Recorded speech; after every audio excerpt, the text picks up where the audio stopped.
Anytime you want. 12 to 4 or 1 to 5? 12 to 4. Ready? Yes. Good evening. I'd like to start the Strategic Planning Committee special meeting Tuesday, March 21st, 2023. Call to order. Number 2 on the agenda, public comments related to agenda items.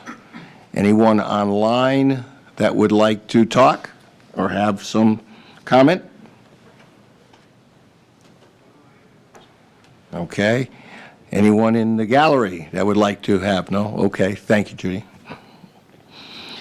We do not have a quorum right now, so we are going to move by the approval of the minutes until I think we're going to have, I think a couple people are late. So we will start our report for the Wells Management Study Update. We have water supply, laboratory services, and patrol. And Scott is late, so maybe we can keep it to 2 hours. Go right ahead. Good afternoon, Commissioners. My name is Tom Tyre. I'm the Director of Facilities. And so we last met on March 8th, and we talked about half of the facilities group, water pollution control and the maintenance function. And today we're going to talk about the other half of the facilities group, water treatment and supply, also touch on recreation and the laboratory function. So these are the 2 or 3 highlighted in green that we are going to talk about today. Same presentation, these first couple slides, so I'm going to go through them pretty quickly to talk about the facility. So last time we talked maintenance, water pollution control. Now highlighted in the red boxes, you see the org chart for the other part of facilities, laboratory, staff of 8, and water treatment and water supply, staff of 43.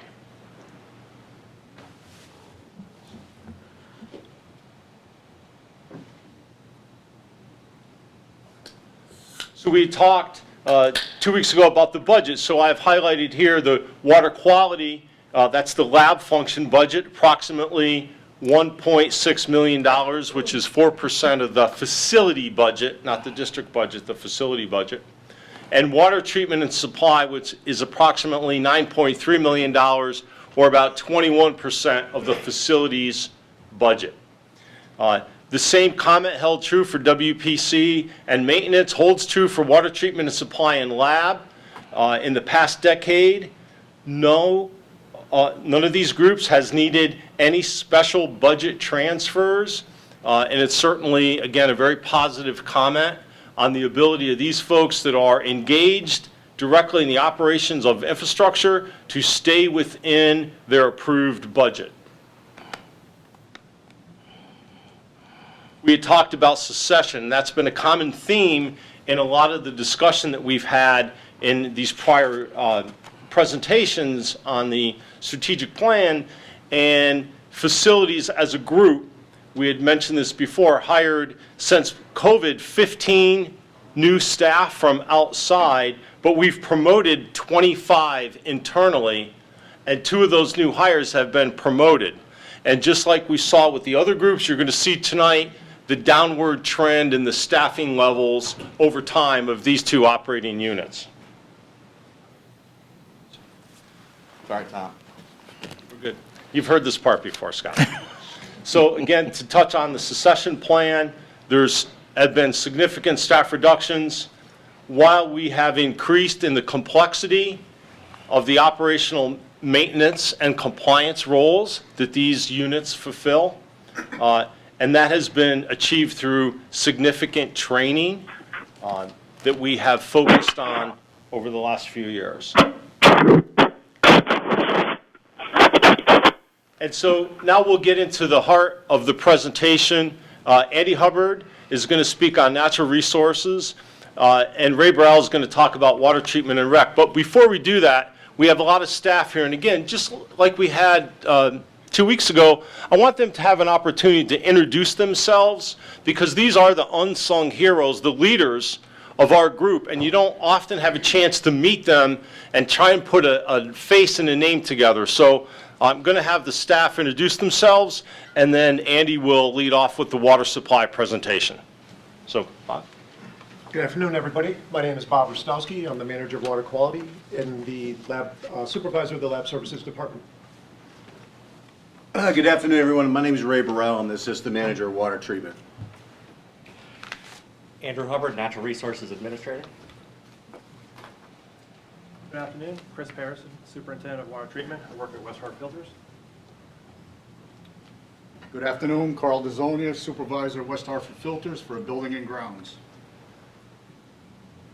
Good afternoon, I'm Allison Miner. I'm the supervisor for Reservoir 6 and Collinsville water treatment plants, and I've been in the MDC for 15 years. Hello, everyone. I'm Trevor Roberts. I'm the supervisor at West Hartford Filters. I've been with MDC for 24 years. Here on Scott Rose, I work with the Facilities Maintenance Department. I've been here 18 years. I'm Tim Anthony. I'm the hydroelectric supervisor. I've been with the district for 34 years.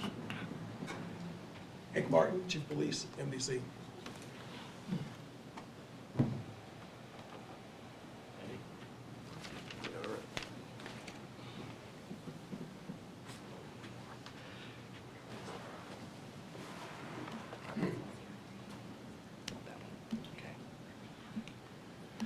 All right, so the water supply, my function is to protect our watersheds. We have a fairly small department. We have a bunch of watershed lands. MDC owns about 31,000 acres. 5,000 of it is in, almost 6,000 in Massachusetts, 25,000 in Connecticut. We have a pretty robust forestry program and forest management plan. We have several state licensed foresters. We get involved with wildlife management. The water supply also has about 100 miles of service roads running through our property, of which those roads get maintained by our staff. Bridges, dams, all that stuff gets maintained. We also perform watershed inspections on private lands within the watershed. There's about 3,300 private properties within the Bark-Hampstead and Neepog watersheds, which were mandated by the state of Connecticut to do basically yearly or every other year inspections of. We do about half of them each year.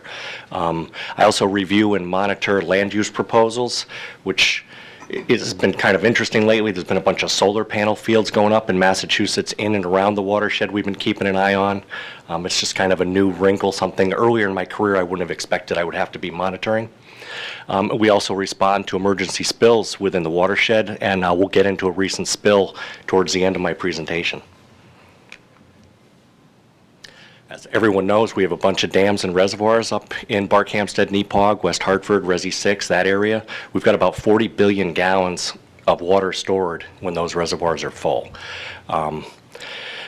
We also perform flow management and releases. Tim Anthony's crew and his crew operate the Goodwin Dam hydroelectric facility. That facility produces enough electricity annually for about 2,000 homes, which is pretty neat. Timmy and his crew work very hard at keeping that operation up and running. We have about 44 miles of pipelines which bring raw water from the Neepog and Bark-Hampstead to Reservoir 6 and West Hartford filters.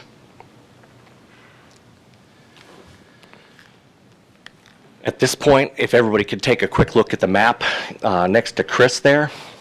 Sort of hard to see. We would have been better if I had a slide of it, but that red, thank you, Chris, that red right there is the Bark-Hampstead watershed boundary. It's about 54 square miles. Neepog is in the low 30s square miles wise. What's interesting to note about these is about 70% of that Bark-Hampstead watershed is protected, whether it's owned by the state of Mass, state of Connecticut, the MDC, or other properties that have, like conservation restrictions on them. Unfortunately, in Neepog, we only control, between us and the state of Connecticut, only about 25%. The Neepog Reservoir is pretty highly, is quite dense residentially.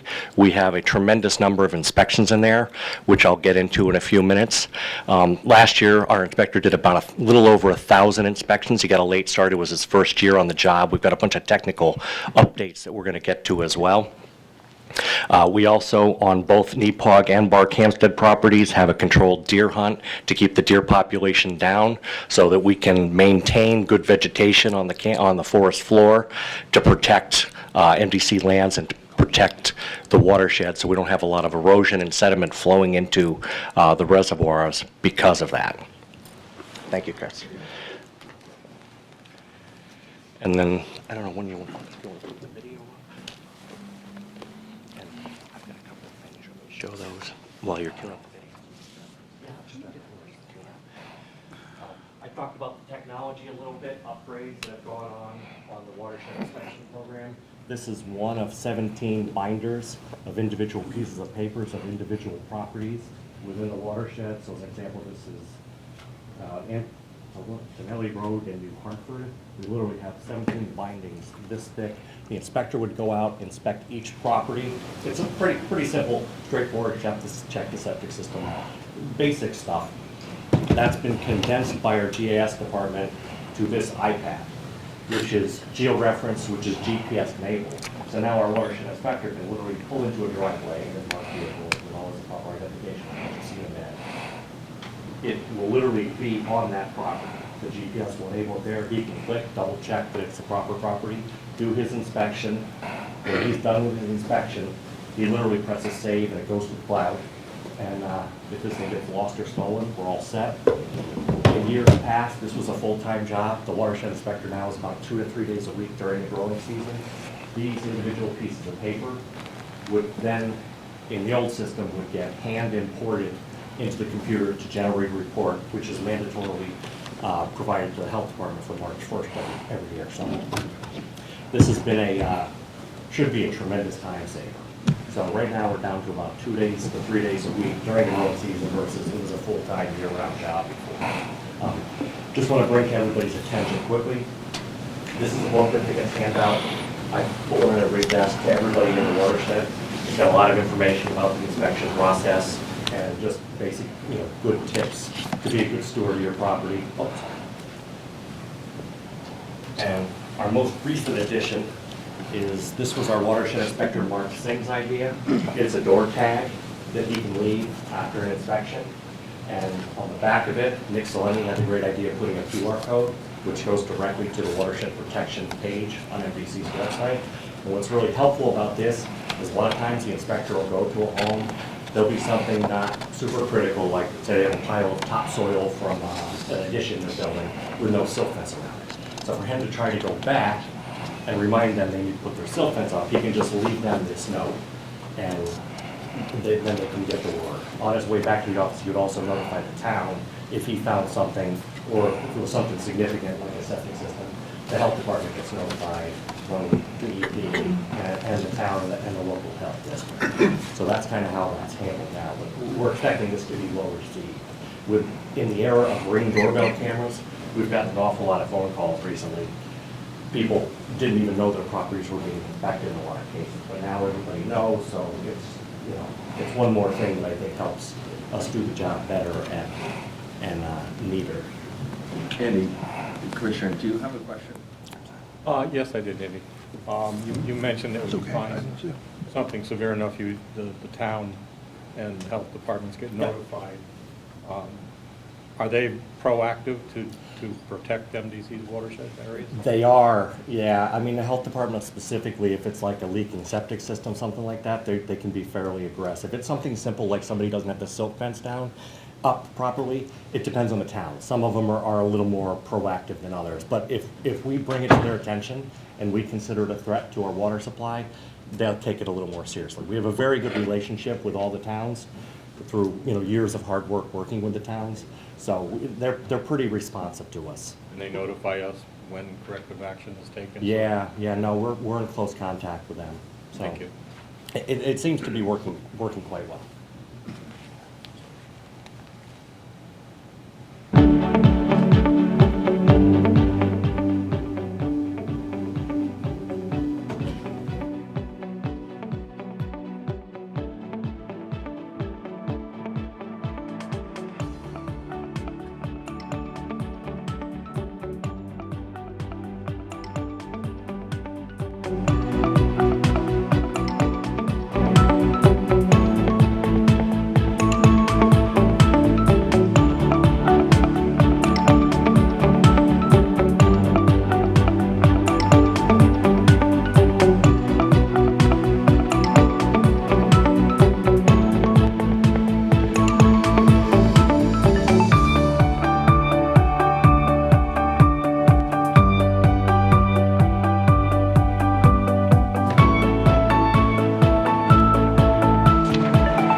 And I apologize, I didn't set that video up. That was the idea of Nick Salemi. When we were getting a lot of calls, again, this whole Ring doorbell thing and COVID thing, a lot more people were home the last couple years during inspections, so a lot more people took note of the inspection. That video is also on that watershed protection page. We distribute a link to that as we notify the towns. The watershed inspector, before he goes out each day, he notifies the town selectman's office and the local police department that he will be in their town and the streets in the town he will be on and the license plate and make model of the vehicle to just try to, avoid some confusion with people, with residents, I should say. And there we go. I spoke before about watershed protection and like potential spills. Just about 3 weeks ago, we had a dump truck on Route 202 in New Hartford get struck by a car. It tore a hole in a diesel tank. The road was crowned perfectly to pitch 30 to 40 gallons in the direction of a catch basin that flows into Neepog River. We were notified by Litchfield County Dispatch and immediately headed down. The local fire department, actually the Neepog Fire Department, responded quickly and had all the diesel fuel on the surface of the road pretty much mopped up as seen in that picture when we arrived. They hadn't really done anything with the river. Unfortunately, that catch basin exited out into the river. So our crews immediately cleared the brush around the catch basin, stuffed absorbent pads into the outlet pipe that outletted into the river. We put booms around the outlet pipe. We put booms immediately downstream from the outlet pipe. And then with our spill trailer, we set an additional 3 sets of booms downstream ahead of that spill. DEP was on site. DEP was very happy with the performance of the MDC crew.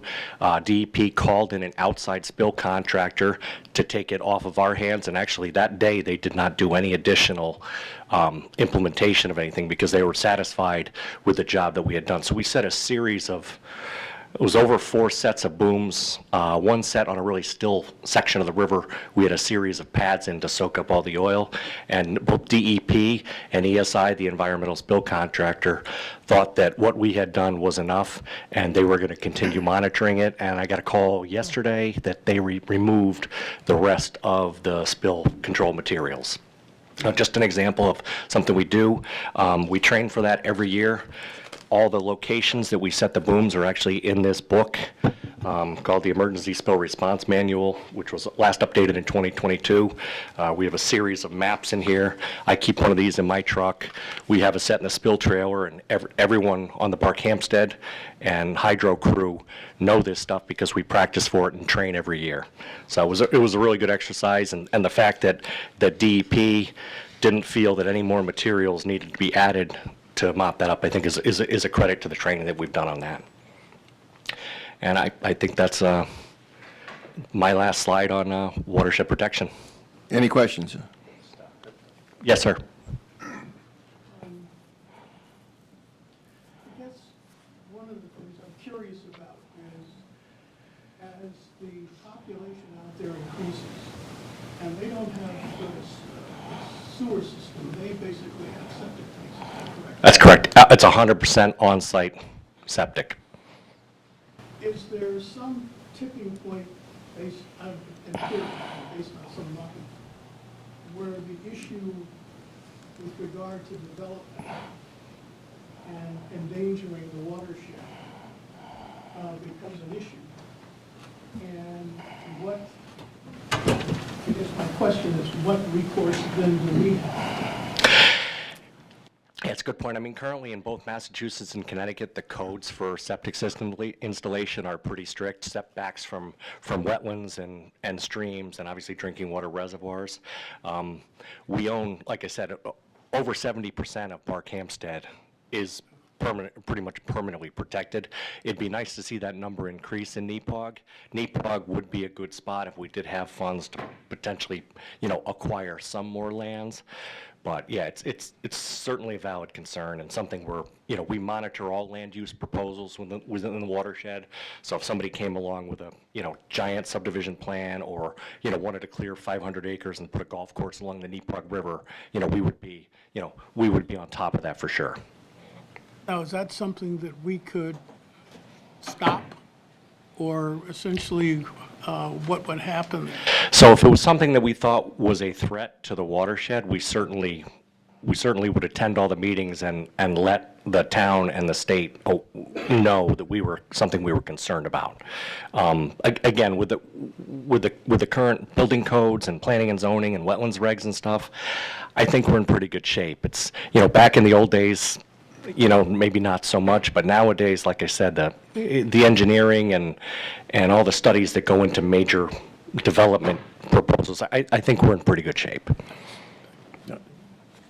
Commissioner Van Dyke? Thank you very much, Mr. Chair. I just had a couple of questions. I believe you said that we own 6,000 acres in Massachusetts? That's correct. And maybe Mr. Jellison can help me out with this. I assume that we pay taxes on that land that we own. Is it designated as farmland, like we have it designated? Isn't it improved farmland is what we get taxed on it here in Connecticut? Right, and the majority of our taxes are paid to the town of Colebrook, totaling $500,000 a year, roughly. But the majority of our land is paid, the taxes are paid to Colebrook. In other towns, it's different. I don't know what the total is. John, do you have the totals? I can try to, But in Massachusetts, it's designated as improved farmland like Yeah, it is here in so as an Connecticut example, well. in Mass, I just actually saw our most recent assessment for the town of Granville, where we own a few thousand acres. It was $10 an acre. Oh. So, so we had 3,000 acres at $10 an acre. Okay. They don't use the same designation, class 1, 2, 3, like Connecticut does, so it's a little different. And then my last question for right now is, on a spill like you were at the other day, do we as the MDC go after the insurance company for the accident to? I know the insurance company would reimburse the environmental cleanup contractor. I think we're just taking protective measures from our end. Yeah, I'm not quite sure. I don't believe we're going after a car accident that's on a road where the diesel fuel or gasoline goes into a catch basin owned by the town that leads to a river that eventually leads to our reservoir, that we're going after that individual. I was just wondering whether or not that's something that, if it was a larger spill or something like that, I assume that we would look into that, Mr. Mayor, especially if we. We're not mandated first responders, so when there's an accident like that, the local fire department is the mandated first responder. That's their job, that's their function. We do it more out of an abundance of caution to want to protect our resource. So we're not necessarily required to do it, but it's in our best interest that we do it. And so that's why we maintain the spill trailer, the supplies, the training, and all that, because we care more about our water quality than anyone else. And we want to get there first. And like you said, in this incident, we had a response probably better than what DEEP or the contractor would have had. That's why they saw our response and they said, yeah, we're good to go. We don't need anything else. Okay. So we're not a mandated responder, but we do it out of an abundance of caution to protect our water quality. Okay. Thank you very much. Commissioner? Thank you, Commissioner Curry. This question is for Scott. Yeah. And I don't recall every line item in our budget, but do we have or have we ever had a line item that would allow MDC to purchase open space property? Yes, we have, when I first got here, Andy, I'm sure he's going to talk about your forestry program, and that's somewhere in this presentation, right? But we have identified and prioritized properties surrounding the MDC watershed that we felt were strategic and should be purchased. And when I first got here in 2006, probably through 2010, we were budgeting anywhere from $250,000 to maybe $500,000 a year to purchase property if it became available. And we have not done that recently, but there is a constant watch on our part from Watershed to see if there's any property that comes available that we think would be beneficial. You may not want to buy a piece of property that's 100 acres that's already adjacent to a large development and they want $2 million for it, right?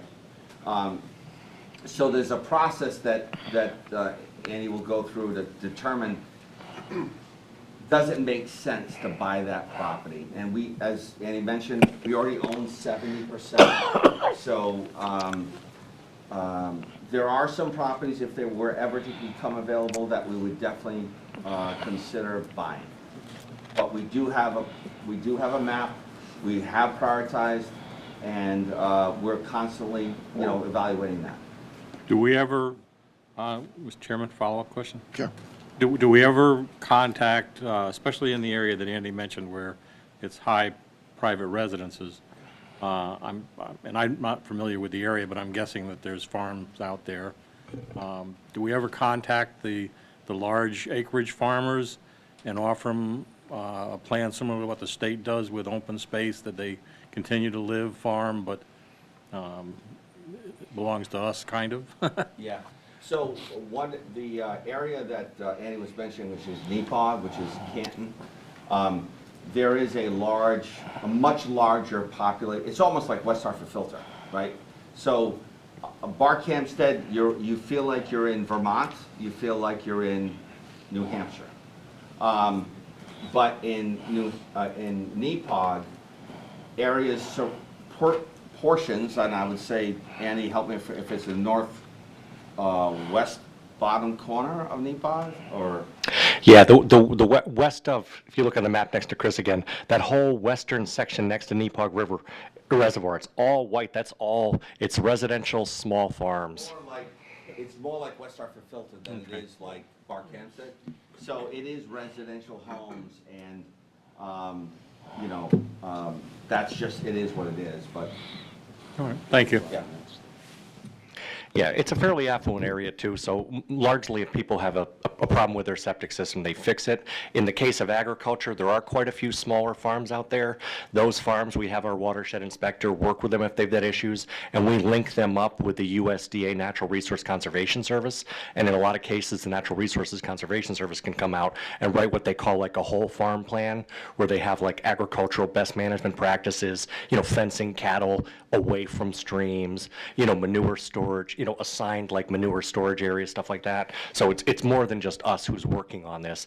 USDA covers all 50 states, and they're very concerned about water quality, whether it's, our water quality or the water quality to another water body. So they're another good partner for us. Any other questions? No? All right. Thank you. Good evening. Thank you. Thank you, Andy.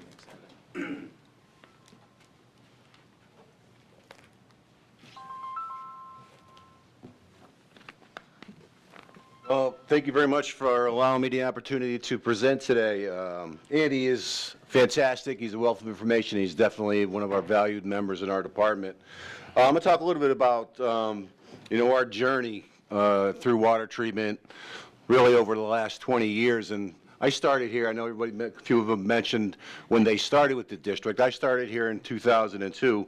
And really, ever since, that time, it's really been a journey of continuous improvement and, never-ending continuous improvement. So I'm going to go ahead and give you a little bit of overview of our treatment facilities, talk a little bit about some of the improvements that we've done, streamline some processes, a lot of cost savings along the way, and really, again, credit our staff here for doing what they do day in and day out to provide the services that we do to our customers. Water treatment, you think about the MDC, you think about water first. And, whether it's the wastewater services or the police services, everybody thinks about water when you think about the MDC. So nobody cares more deeply about water quality, our water sources, and our customers, the safety of our customers, the quality of the water, making sure that it meets and exceeds drinking water regulations day in and day out. It's not an easy task. And, everybody, within our department, they're 100% dedicated, they're all in, and they're always ready to respond whenever needed. And, again, we may make it look easy, but it's not easy, given the current climate change, seasonal changes, the intensity of storms. So we have a lot of challenges that we face day in and day out that a lot of people don't realize that require will require us to make a lot of operational changes on the fly. And because of the educated staff we have, the trained staff that we have, we're able to do that. So just to give you an overview of our West Hartford filter plant, design capacity is about 85 million gallons a day. That plant is located at West Hartford, Farmington Avenue, and a lot of you have visited the site, recreated around there. But it's a large area. We have 22 filters. 16 of them are half acre in size, and the other 6 are 3/4 acre in size. So the footprint of this facility is probably larger than you'll ever see again, in the future. It is a slow sand facility, so when I say compare like a West Hartford water treatment plant to a Reservoir 6 water treatment plant, Reservoir 6 is more of a rapid filtration rate. So just to give you a comparison, we'll say like 0.10 gallons per minute at West Hartford, so like 4 gallons per minute at Reservoir 6. So the process itself is, they both put out the same high quality water, but again, Reservoir 6 is a complete conventional and West Hartford Filters is a slow sand. So there's some pros and cons, and again, West Hartford Filters went online in 1922. So it's not, it's not a spring chicken anymore, but our guys do a tremendous job keeping those filters up to speed, and it's much different. The technology of a slow sand plant that size, it's not really being used anywhere else, today. The maintenance and the manual labor that goes into just cleaning a filter takes several days compared to, let's say, cleaning a filter at Reservoir 6, where it may take 15 minutes due to the process. But at any rate, the Reservoir 6 plant is a complete conventional plant. Coagulation, flocculation, it's more of a chemical process up front, whereas the slow sand plant is more of a biological process. The fully automated, and I'll get into that in a little bit, but completely fully automated. Both West Hartford Filters and Reservoir 6 are manned one shift only, 8 hours a day, but they're 24/7 operations. So, after 4 o'clock, we all go home, and, we allow our SCADA system to operate the plant as we have programmed it. And I'll go into that detail a little bit. The Collinsville plant is a small package plant that we operate in Collinsville, Connecticut. It goes back, this agreement really goes back with the Hartford Water Works and the Collinsville Water Company some 100 years ago. But at any rate, we operate the treatment plant and we serve the customers of Connecticut Water Company. Through this agreement, the Connecticut Water Company, they get 400,000 gallons a day delivered to their customers for free, and then everything after that, we charge them. That's the agreement, and that's where we are. But that is even though it's a small plant, it's a small package plant.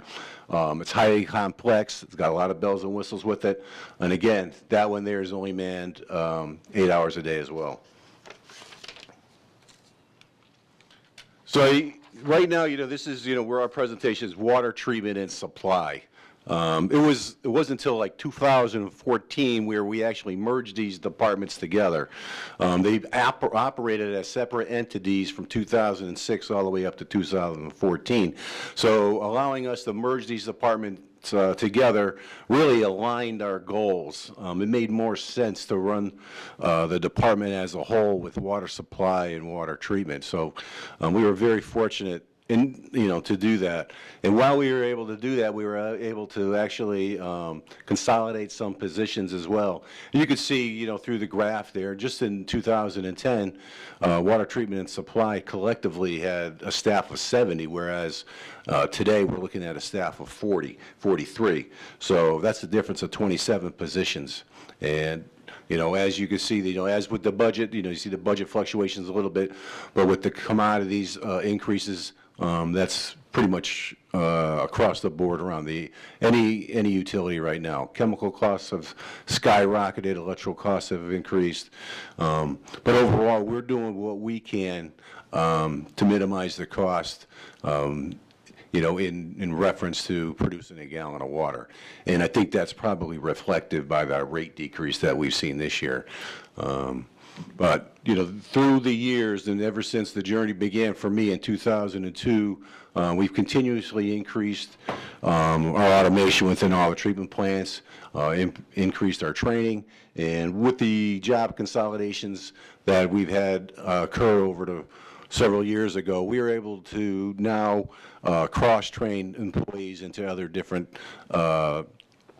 tasks. So, for instance, our facility maintainer ones, who are under Carl DeSaulniers' direction, they're primarily buildings and grounds, but now within their job description, they help filter hero, where they actually drive the tractor through the filter and clean the filter bed themselves. And Carl, and again, to his credit, he's a supervisor of building and grounds, but also supervises our reconditioning crew, where they actually clean the sand in a particular filter, which can take up to 8 months. So we have temporary workers that come in, and Carl will supervise them as well. So that's, again, the labor-intensive process at West Hartford Filters that you don't see at West Hartford Reservoir 6.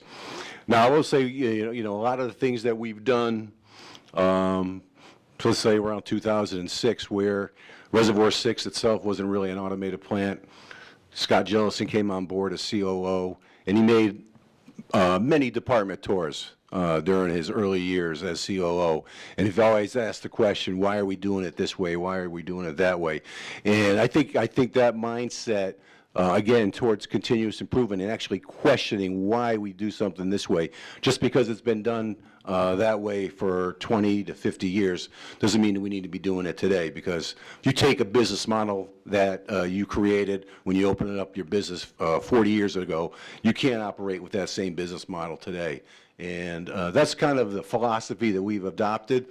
In 2006 and 2007, Reservoir 6 was not automated at all. So we didn't have no automation at all. If the operators needed to make a flow rate change, adjust the chemical, they'd have to physically go on and do that locally.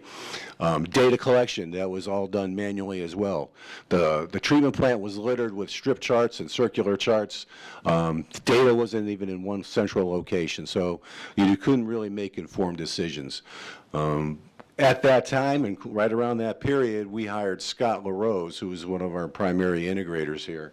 And not only did we automate Reservoir 6, but Scott took it upon himself to write the program, pull the wires, make the prints. He did it all himself. And next thing you know, Reservoir 6 automation was born. And that's the effort of our staff in-house that, for probably, $100,000, saved the district over $900,000. That's the kind of effort it would have taken to automate, to give us the level of automation that I'm talking about. Those improvements continue on. What we did, the Collinsville plant was actually run out of our water supply department. So there was up to five employees working out of that Collinsville water treatment plant. And, coming from the private sector, I had experience working at multiple plants, and through automation, we were able to work out a plan, and we developed another program and brought that information collectively over to Reservoir 6. So we absorbed 4 employees in other departments, and we kept 1 employee. So we reduced the staff by 4 employees at the Collinsville plant down to 1, and brought that 1 person onto the Reservoir 6 staff, and we ran Reservoir 6 and Collinsville collectively out of Reservoir 6. So that's where Allison comes in. Allison is the supervisor for both plants, so she has the responsibility for 2 treatment plants. Again, regardless of the size, whether it's a 42 MGD or 1 MGD, if there's a problem, they all have the same problem. But Allison is, one of our rising stars, just to tout her resume a little bit. She started in the wastewater field as an operator. She trained over there. She got her license. She got proficient in every treatment process, and then decided that she wanted to come over to the water side, which she did. She ended up getting her license, Class 4 license, and being promoted to crew leader, and now supervisor. So, this is the future that we're looking at here. Chris Pearson, the superintendent, the future of our department, and I think we're in a really good place right now. getting back to the continuous improvement where it never ends. And, we've had tremendous amount of people retire. A lot of institutional knowledge going out the door. And honestly, in the workplace today, the workforce in this industry, there's nobody available. Everybody's fighting for the same individual. And all the experience in the water treatment field has really just gone out the door, and there's just, no experience out there to get. Recognizing that fact, and the fact that we had a lot of aging employees getting ready to retire, and what we started working on probably about 7 years ago was enhancing the automation at the slow sand plant. Again, this is a 100-year plant. So we started enhancing the automation in there. Again, through the assistance of our maintenance department, our electricians, our mechanics, and also our integrator, Scott LaRose, we were able to identify all the areas that we needed in order to run this facility with one shift. This is a plant that ran 3 shifts, 24/7 for, almost 100 years. So, because we just fully went to one shift operation last year, and it's really a credit, and it is, certainly challenging, but when you have the right people on the bus, you could get the job done, and so that's what we did. And right now, we operate one shift, and we have on-call operators that are available in the case of emergency. And when you're doing something like this, every card is unturned, where you got to ensure that the safety for every treatment process. Wherever there's an issue, you're going to be able to go ahead and address that either remotely or on site. This is just to give you a couple. We're going to give you a SCADA overview in a minute, but what we see here is our overview pages for our West Hartford filters and our Reservoir 6. And again, this is our SCADA system, Supervisory Control and Data Acquisition System. This is our lifeline here. This is where all the information the operators have that they need is at their fingertips. Through these systems, we could drill down, we could gather information, data, we could collect data, trending, alarms, it's all here. And again, a credit to our staff, because what we do and what we add each and every week, even, we keep building upon this system that only makes us better. So we'll go ahead and go right to the SCADA demo here.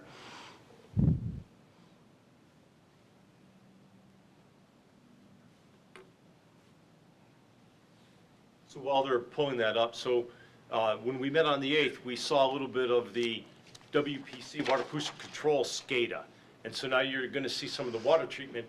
It's all the same system, it's just where it's applied. So whether it's at the wastewater treatment, whether it's at the water treatment plant, very similar design so that we can function, staff can go between facilities, a very commonality of design.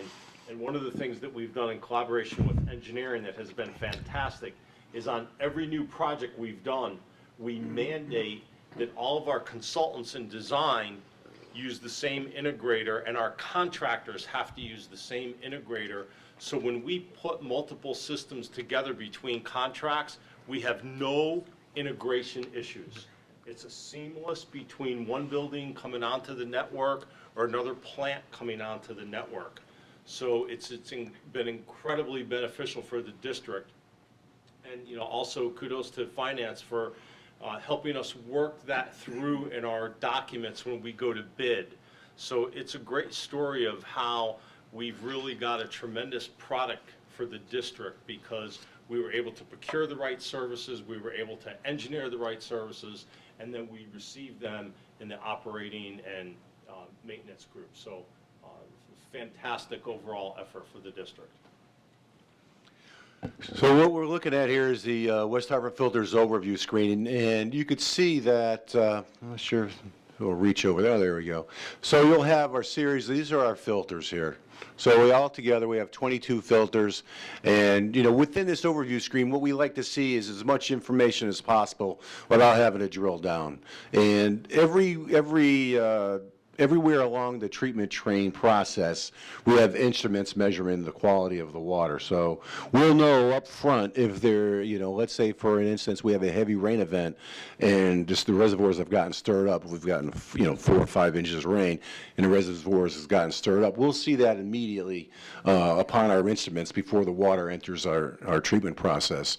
You know, we're monitoring filter levels, storage tank levels, pH, chlorine, turbidity, UV 254, measuring the organics in the water.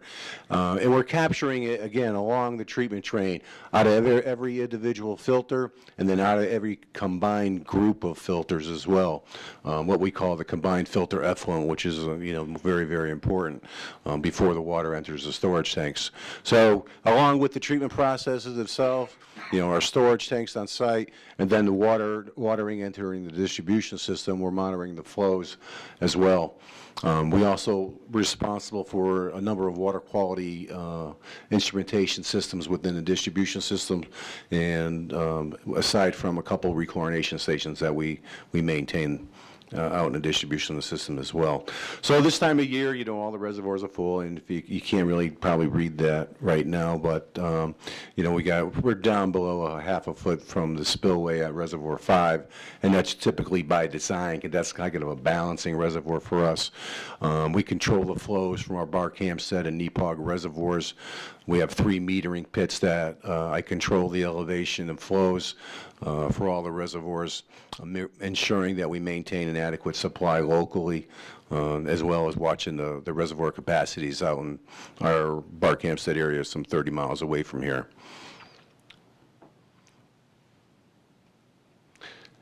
So Reservoir 6, you'll see here a much different treatment plant. 6 filters, 42 million gallons a day, whereas, you know, you had 22 filters, 85 million. Again, it's just, again, another overview of the processes all along the way. This is another cutout of another page here. This is our filter 3 overview. We have, again, the 6 filters, but we could drill down. We could operate open and closed valves if we wanted to with a click of a mouse. Everything is pretty much on a program, so when we do backwash a filter, we have that program written, and it's a matter of the operator observing it, and the backwash is initiated and goes through the process. I want to point something out for you, though. But it was around 2010 to 2011 or so, we had a filter upgrade project, and so we were 21 MGD, 21 million gallons a day, and then we embarked on an upgrade project that brought us to 42 million gallons a day. We didn't have to add any treatment processes. All we had to do was change the under drain of our filters. Before, we had what they call a wheeler bottom system. It was a concrete system with gravel on top, and the filtration rate was limited with that design. With the new Leopold low profile under drain block, we were able to add 30 inches of media, 18 inches of anthracite on top of 12 inches of sand. And then this little black cap there, there's IMS cap, integral media support cap, was able to support the media without adding the stone that was in the previous application. So we're just changing out the under drain system, changing out some piping. We increased the capacity from 21 MGD to 42 MGD. And that provides us the opportunity to meet peak system demands, especially in the summertime.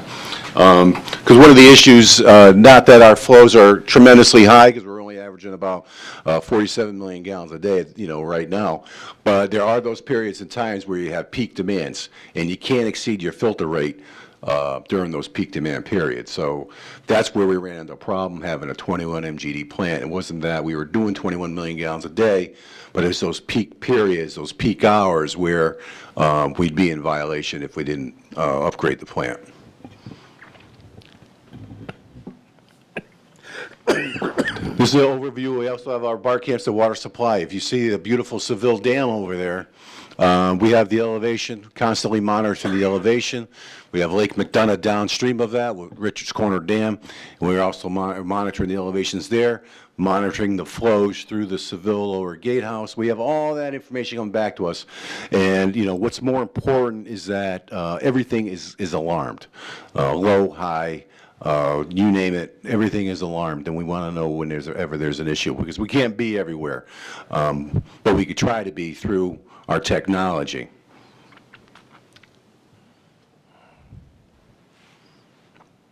Lastly, the RBAS system. This is a great overview here. This is really a snapshot of what's going on in the distribution system right now, which is very helpful to the treatment plant operators, specifically when there's a main break. We want to know where that is in the system, how it's affecting us, and we can certainly see that through the elevation drop, or within a distribution system at one of the storage tanks, or an increase of flow at one of our pressure regulating valve pits. So again, all the tools at our fingertips, and we continually try to add to it, always.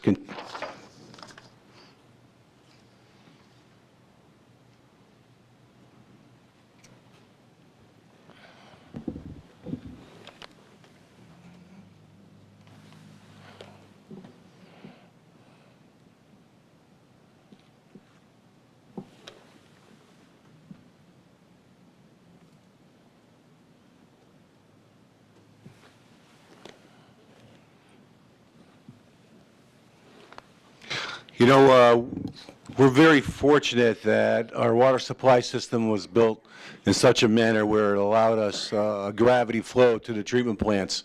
No pumping is involved from our sources to our plants, and the plants themselves aren't very energy intensive, but we try to do what we can as far as saving energy, saving electrical cost.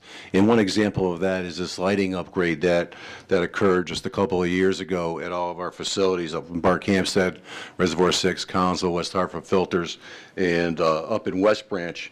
And, collectively, you can see, the project cost, the incentive amounts, and really the payback is really a no-brainer on something like this. And we're realizing an annual savings collectively through our department of, just over $84,000 a year. So, that's not chump change to either one of us. So anywhere you can save money, we're going to do that. Camera system. We have nearly 300 cameras deployed around the district, and we're continually adding to that. Water supply and treatment, we have, over 60 cameras, 76 in total, actually, that we have around. So, you look back at, 9/11, and then what occurred after that, most of the utilities were mandated to do a vulnerability assessment. And some of the hardening of those processes included adding security or cameras, provide that extra set of eyes. But, in our line of business, that's great. In Hank's business, chief of police, it's even better. But we also use cameras for process control. And we find it very helpful, if you don't have to walk to a facility to see, to get your eyes on something, you can do that through the camera system. And this camera system is very easy to access, via a secure portal. And it's extremely helpful, especially in inclement weather. We have, again, from Bark Hampstead to West Hartford, the weather changes dramatically. A storm event like we had the nor'easter just last week, where we had 0 inches in West Hartford and 14 inches in Bark Hampstead. Having the cameras, and we're able to actually dispatch people too if you have to plow, and we can actually see that real time with our cameras. I'm going to give you a little demonstration, just to give you a little snapshot. I'm not going to bring up any water treatment facilities or watershed facilities just because of this is being publicly aired. Don't need anybody to know where all our cameras are.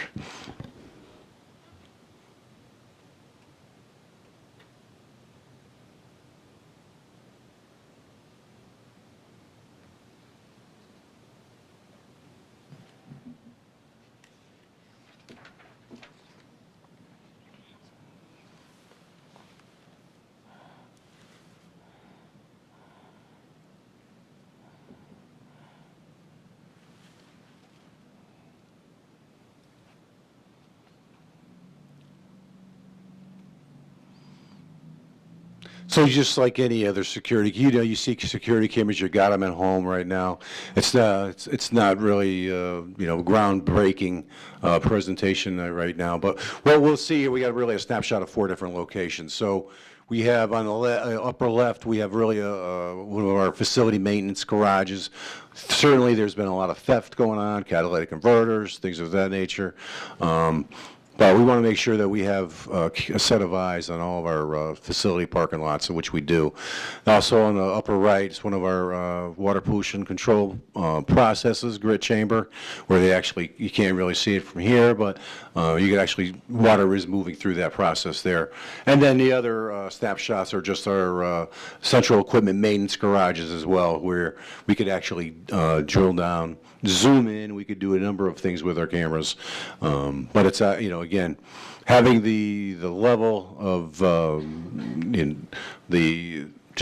clarity of the cameras themselves and the technology is tremendous, where, again, you could actually just zoom in and these are being recorded continuously. So if we ever needed to go back and retrieve data, we certainly have the capability to do that.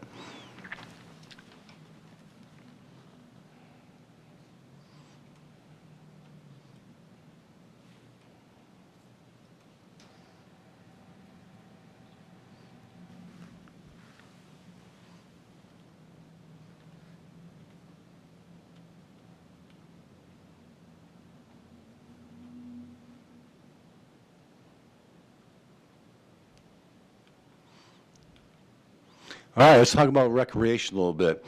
Certainly everybody knows West Hartford, Reservoir 6. Everybody, loves to walk over there. We have, many, many trails. But, the reality is the MDC is really the second most visited recreation site just behind the state of Connecticut State Park. So we get thousands and thousands, hundreds of thousands of people a year visiting our locations. These are just a few of what we have for recreational facilities, and look at the acres that the public has, at their fingertips to explore. You got West Hartford and Reservoir 6, Lake McDonough, West Branch and Goodwin, and then West Branch and Greenwoods. And the number of 41 miles of trails at West Hartford and Reservoir 6 is phenomenal for anybody that loves to, hike and bike and bring their family out for some exercise. But what I like to point out here is that with all this passive recreation comes a price where, our building and grounds crew in West Hartford Filters and our water supply department up in Park Hampstead, they have to maintain all this area, for public safety and for environmental management of the property itself. So there's a lot of work that goes into that. People that are walking around the reservoir on the red loop may not realize it, but tree hazards. We got to keep the place plowed, mowed. It's a tremendous effort, tremendous amount of resources that we utilize to provide this benefit, not only to our customers, but for all those visiting our areas. There's just a map. If anybody's looking for a map with all the trails that are designated, they could download this map from our MDC website.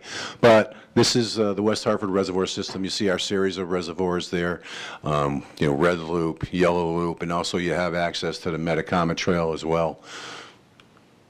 Reservoir 6, again, this is another outline of our recreational areas that we're allowed. All right. Now, lastly, I'd just like to touch upon, Andy had mentioned the hydroelectric facility at Goodwin. We had a hydroelectric facility at our Colebrook, at the Colebrook River Lake Army Corps of Engineers, and we had recently done an analysis. We knew that, it was costing us a little bit more money than we wanted to see, and it required a lot of capital improvements in the future. And then really that cost analysis proved that, we're just going to discontinue the use of that hydro facility, and we terminated our agreement with the U.S. Army Corps of Engineers in 2019. The riparian agreement, that continually is ongoing. We are, required to deliver either 21.7 billion gallons annually to the Farmington River Power Company, or in lieu of that, if we don't make that delivery, we will could pay up to $250,000 a year. Typically, I don't think that'll be the case. We certainly, on a good year, we'll certainly have enough precipitation to deliver most, if not all, of that water to the Farmington River Power Company. And just to add a little bit onto the recreation, some of the other improvements that have been made to the processes in regards to our boat launch at Lake McDonough. We went to an online payment system. So people could go online with credit cards, whereas in years past we had summer help employees actually collecting cash as the visitors would come in. So that's no longer a practice. We have season passes now, so that whole process has been streamlined. I know that Chief Martin may touch upon that as well from his end, but that whole process has been streamlined, and it's been seeing a cost savings on that. This is our staff here. This is a Reservoir 6 staff. So what you see right now is a staff level. We have a couple more operators going to be joining our crew soon. But currently, right now, this is the group that operates 2 water treatment facilities. Not an easy task. They're talented, and they know what they're doing. So, again, these are Class 4 water treatment facilities. These are licensed operators. Requires, again, a level of education and experience to obtain that certification. This is our West Hartford Water Treatment. This is a combination of our treatment plant operators and our building and grounds crew. So kneeling on the ground, you see Trevor Roberts over here, who keeps everybody in line, and also next to him is our manager of water treatment and supply, Jim Randazzo.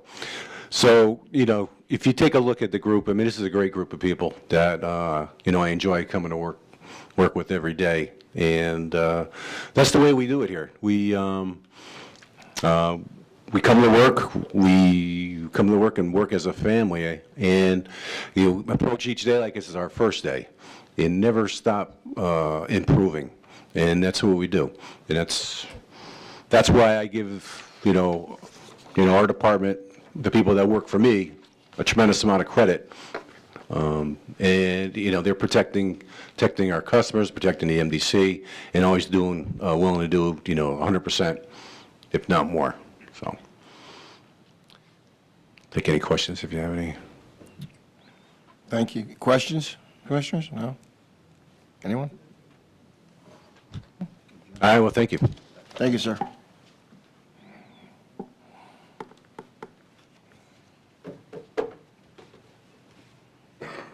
Thank you again, everybody. Again, my name is Bob Rostowski. I'm the manager of water quality in the laboratory department. The MDC operates 2 laboratories within this department. One is in Bloomfield at Reservoir 6 that takes samples or receives samples and analyzes mostly drinking water samples. And then the other laboratory in Hartford at the Hartford WPCF. Lab staff takes samples along with operators, conduct the analysis of wastewater at the Hartford WPCF, and also the 3 satellite facilities, as you know, right, East Hartford, Rocky Hill, and Pequannock. Going back to the Bloomfield laboratory, we're lucky at the Bloomfield lab where we actually have sample lines piped into a glassware room where we can actually take samples constantly fed into the laboratory. Also, the operators there will take samples at Reservoir 6. And then we also receive on a daily basis samples from West Hartford, Collinsville, and also the watershed. I just wanted to point out real quick, we had questions earlier about how would we know if there's problems with water quality in our reservoirs. So we may get to that tipping point where septage fields, leachate fields are failing. We'll notice that in our sampling of the watershed. We'll see nutrients start to spike. We're out there on a continual basis taking many more samples than are required regulatorily. So those are samples of the watershed and of the water treatment plants for the drinking water purposes. We also have an operator who is lab staff, and he goes into the distribution system and collects a minimum of 180 samples per month within the distribution system. So we test the water that we serve our customers.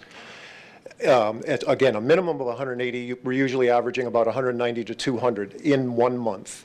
And obviously that does not include Saturdays and Sundays, so we're getting about 10 samples a day all throughout the district. That sampling plan was approved by DPH years ago, so we have a representative number of samples across the entire distribution system on a daily basis. And we basically have a schedule Monday through Friday, different routes that we have to take.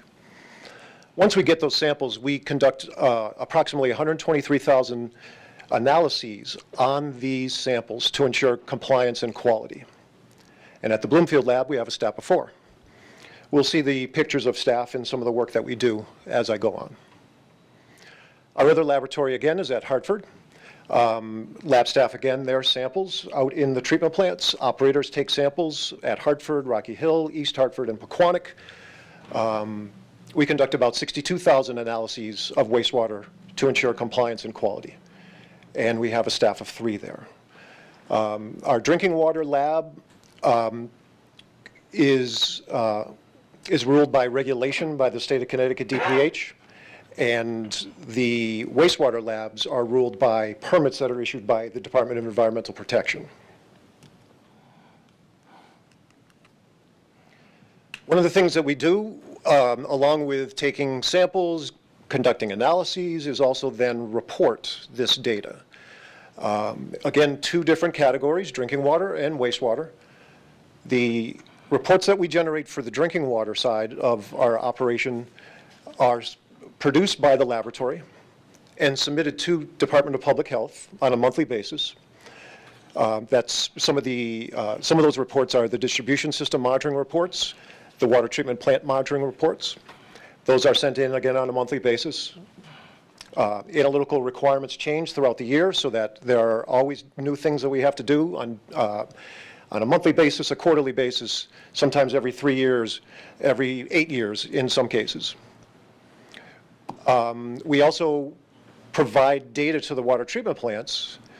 Ray had mentioned that there's a lot of online instrumentation. One of the things that the laboratory has to do is on a daily basis run samples that coincide with those online meters to verify that the online meters are working properly. Maintenance has their role in that, where they're calibrating the instrumentation, making sure everything's running properly, but then it's just another check. Let's check turbidity, the online meter versus the laboratory measurement. We also generate reports internally for our customers. When there's a broken water main, operations will go out and repair that water main. We will get samples we refer to them as repair samples. So we'll get some samples from them, and I have some items to demonstrate in a little bit here. Also, another internal analytical report would be new mains. So when the engineering group goes out and installs new mains, there's requirements that they sample those water mains, certain amount of distance along the new main, and that it passes all the criteria that are required by DPH.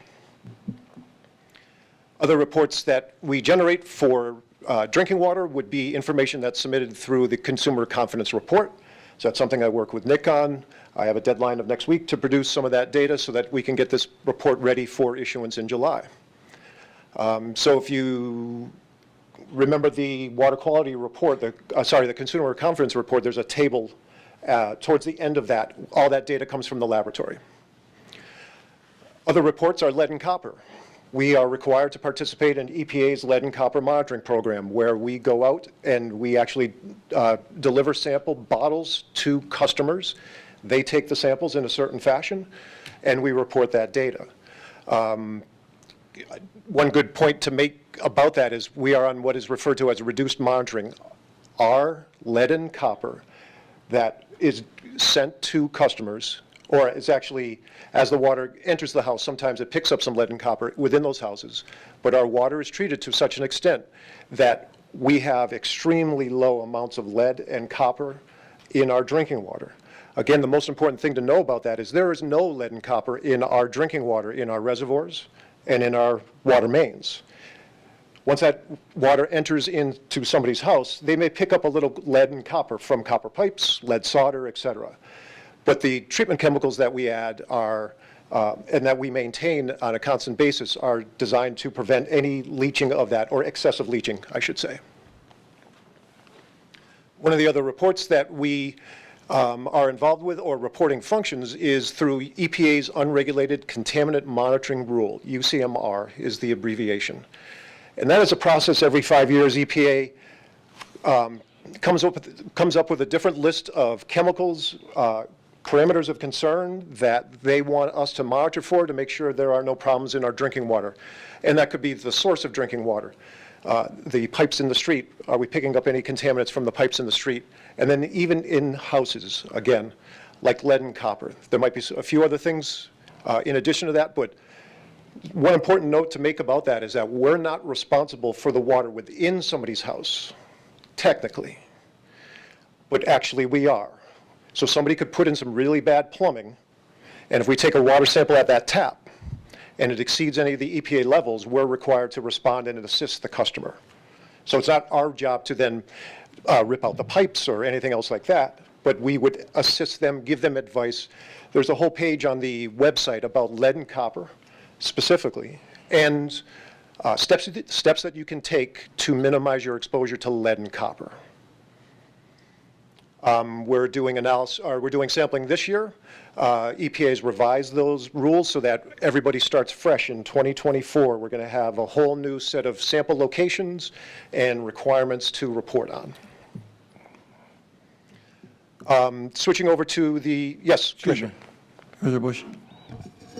Hi, this is Commissioner Bush. Hey, just do you happen to have any data regarding the percentage of buildings that may still have some sort of lead, whether it's pipe or solder, that could affect people? Sure, I don't particularly have that information. All. Okay. That's a good percentage. EPA banned lead, 50/50 lead solder in 1986, and probably they continued to use it until the lead 50/50 solder ran out, which was probably 10 years later. So the ironic part of this rule is in 1986, EPA banned lead paint.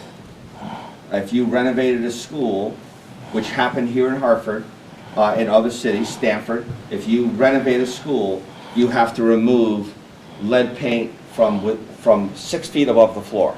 So in other words, young kids are under the age of 6 are able to touch and feel lead paint and eat lead paint. The mandate does not require them to remove lead solder pipes from the renovation. So any public building renovated by using public funds is required to remove lead paint and asbestos, but not lead pipes. So we had a number of schools here in Hartford where they renovated, spent $40 million renovating the school, but they kept the old piping and could not meet the water quality standards. And then they're asking us, our staff, what do we do? And we said, rip out the pipes. So this is just bureaucracy at its worst, but the majority of the problem is plumbers. You might remember in 2014, President Obama banned a certain percentage of, what was it, from their brass? It was there was lead content in lead-free brass. Sorry, lead-free brass actually contained still some lead. So we had to abandon about $300,000 worth of material, stock, valves, those kinds of products, brass products that touch water. And unfortunately, I'm sure in 1986, when they did the same thing of lead solder, 50/50 solder, they chose not to, right? It was too expensive to not do it. So I'm sure homes, developments over the 90s, in the early 2000s, still continued to use the 50/50 solder. Now it's 95/5 antimony and tin, or whatever the mixture is. But, and now they're even using plastic pipe and all that good stuff. So you would probably, if a home was built within, 15 years ago, it's got lead solder in the pipes. Thank you. I have a couple of just a really fast follow-ups. That lead solder would be from the meter in, or would there be any lead still from that meter to the street, to the? So we are, as we just talked about, we're in the process of mandated because of Flint, Michigan. So what happened in Flint, Michigan was, Flint, Michigan tried to save money. The city was going bankrupt. So they decided, they had a great idea. Let's save money, and instead of taking water from the Great Lakes, like Barkhamsted, they felt that they could save money by taking it from the Flint River, which was atrocious. It was contaminated. And in addition to that, they also felt it was important to get rid of $30,000 worth of orthophosphate, which is a chemical which we use to stop lead in pipe migrating into water. So it on a chemical balance, it stops the migration of lead from a lead service to the water. And so because of Flint, Michigan, as we always say, we don't own the water service to the property. We don't own the sewer lateral to the property. But because of Flint, Michigan, Flint, Michigan had to go in and replace everyone's water service. And in a lot of cases, the water services were actually lead pipe. Now, because of all of that, we are all across the country mandated to test and verify that none of our lead services from the street to the home are lead. And that's what this project is all about. We believe that based on, we found actually when 2014 when this happened, we found documentation in our files, district files in the vault, that even in 1917, a Hartford Water Commission was looking at the decision of whether or not they should use lead water services, and the answer at that time was no. So we believe we're in very good shape that we're not going to find any lead services, but the process to get there is what we're doing now. We're mandated, everyone's mandated to go out and actually inspect and verify every service that goes to our homes, 102,000 of them, to make sure we understand. If we have the documentation and say it's copper, fine. Or wrought iron, fine.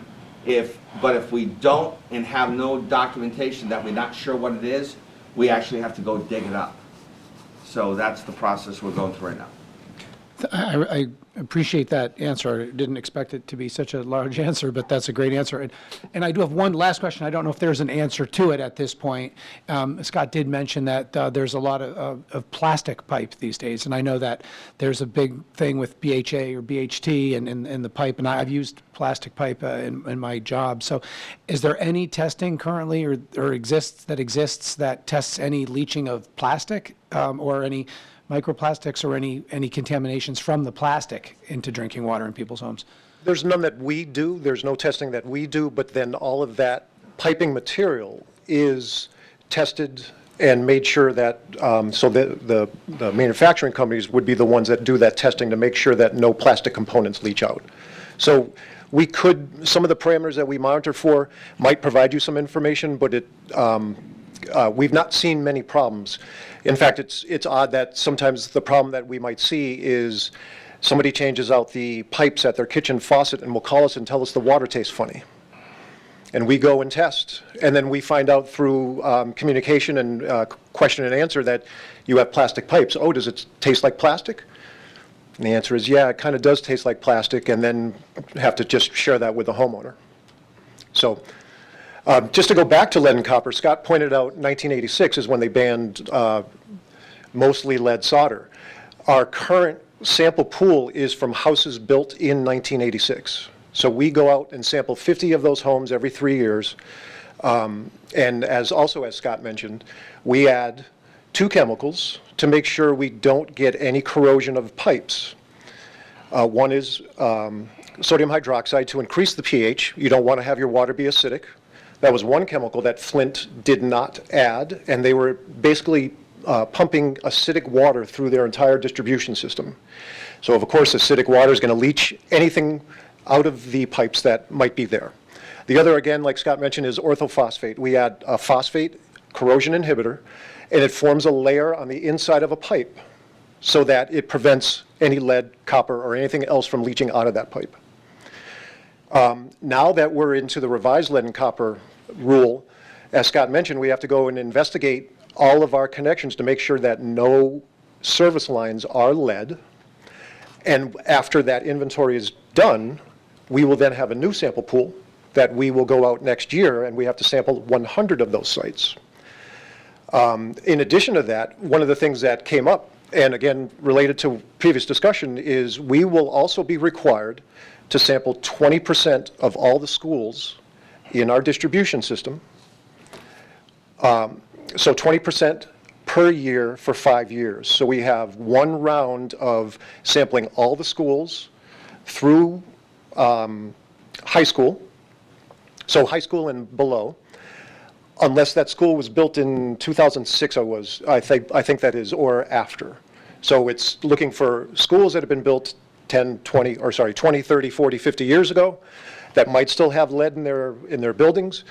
We are required to provide them with sample containers to take 5 samples per school. Not only schools, but then also daycares.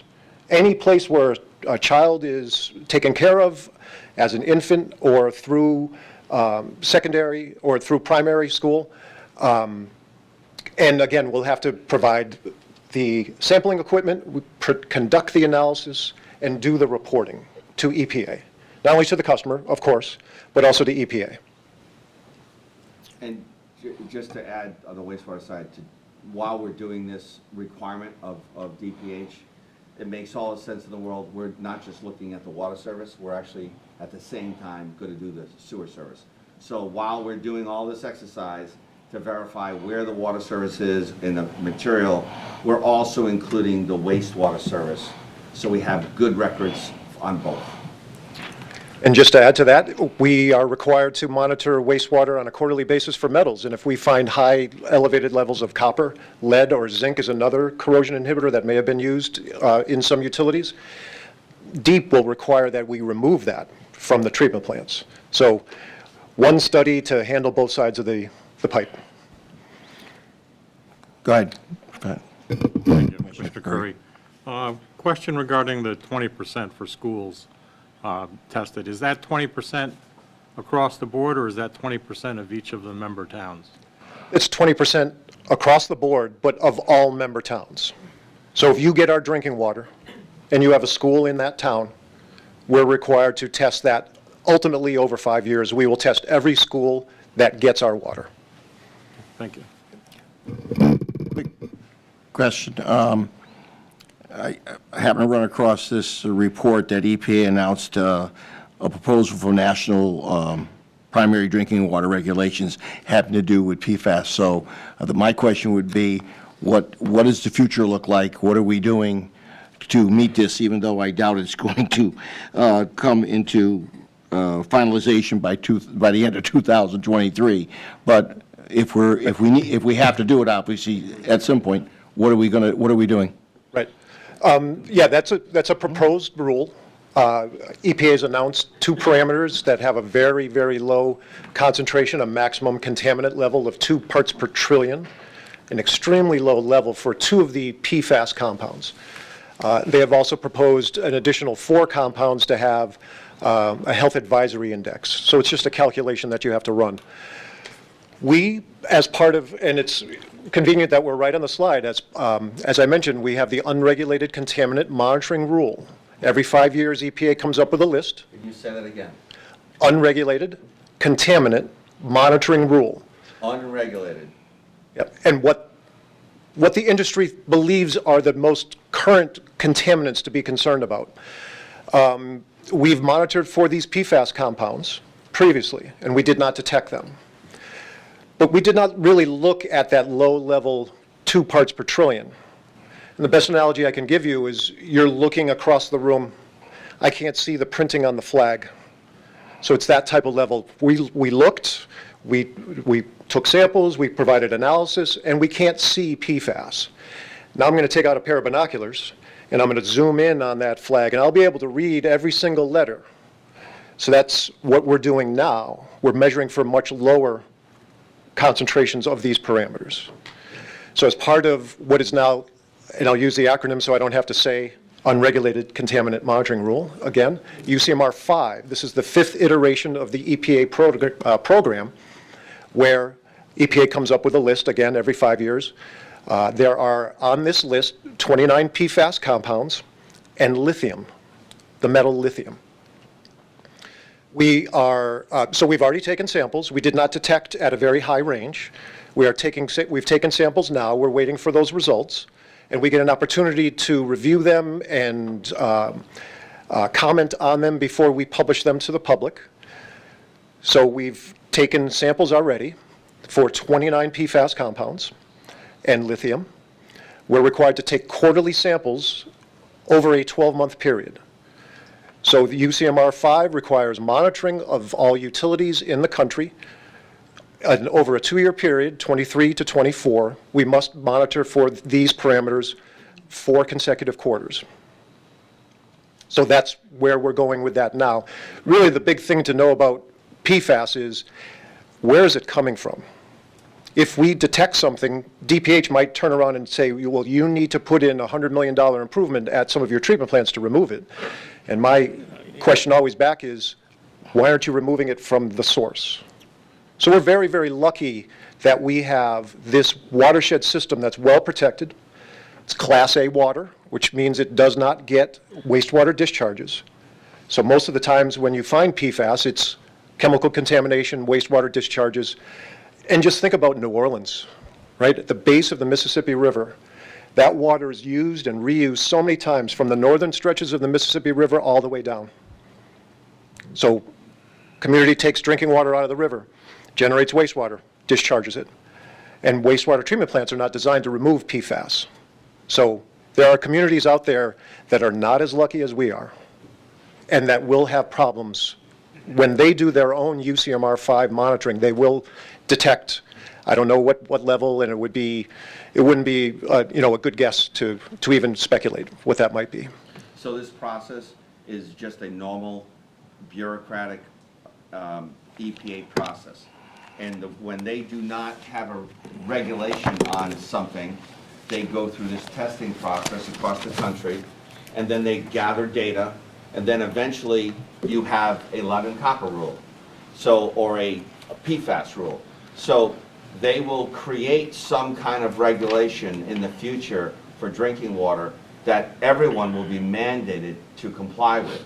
DPH has already said publicly that there's some options that water utilities could do, meaning they could buy water from someone like MDC, they could drill a new well, they could mix their water with someone like MDC, but there's so much unknown at this point because we're really in the early stages of testing across the country that we just don't know what that regulation will be. But you will have a circumstance where if MDC's non-detect in 2014 remains to be true through this process, which is much more rigorous, and as Bob said, we're looking at it not in the parts per billion, but parts per trillion.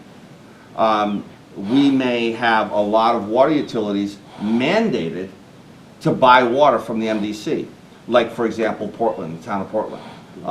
They are only buying 400,000 gallons a year from us, and if they had some issues or someone else had some issues and they had to abandon their well, there's a strong possibility that although we're not going to see growth in population within the MDC district towns to any significant level, you might start to see the PFAS mandates force municipalities or private water utilities to buy MDC water.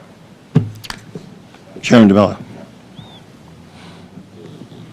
One of the things that I've at least been reading and seeing is the use of carbon filters, and that seems to be the position the deep is taken and EPA is taken. But don't they, a very expensive process, by the way, but don't they also have a problem relative to when you're dealing with that kind of an issue? Dilution is, we'd have to move water from one source to another. Do we have that capability, Scott, when we start talking about, because what you're talking about is dilution, and get the dilution factor Yeah. down to the percentage of health. Sure. Yeah, So there's two types of treatment technology that's out there, and one is carbon, and another one is ion exchange. Ray pointed out earlier how all water flows by gravity from Barkhamsted all the way through the treatment plants into downtown Hartford with incredibly high pressure. Great, no pumping is needed. If we were to put in technology like this, we would have to pump to treatment technology. So we'd have to build almost like another mini treatment plant at each one of the treatment plants, and either choose carbon, which requires a larger footprint, and it doesn't last as long as ion exchange. And ion exchange would be something that you would have like a Brita filter at home, or in-sync type of filter. Again, very expensive, would require new treatment plant processes at each one of our treatment plants. And then the other issue, Chairman, would be the disposal of the media. So after you remove PFAS onto the carbon, what are you going to do with that? Right, you're ultimately going to have to either burn it or create a heat. Yep. Whether it wouldn't be an open flame heat, but you're going to have to put a fleet to destroy it at what, about 1,100 degrees centigrade? 14, I think, but yeah, very close to that. Yeah, so it's like 2,000 degrees Fahrenheit. Waste is hazardous waste. 11, I think, or 12 is PFAS. Yeah, so so that's what's happening. The carbon filter system is very expensive, and right now they're sending whoever is using the carbon filters. There's only really one place in the United States, Utah, that they're sending filters. I hate to say this, but since we're talking about it, I'm going to say it. You know I'm going to say it. No, but I'm going to say it. Feel free to. We are required under this program to test 4 quarters, and as we talked about in 2014, we tested and it was non-detect. However, we're looking at with a much less sophisticated technology to look for PFAS at parts per billion. Now it's parts per trillion, and we're looking at a much lower level, so we need much more sophisticated technology. Our first test, we have non-detect for our drinking water, non-detect. So that doesn't mean that in 3 other tests that we're going to actually see something different.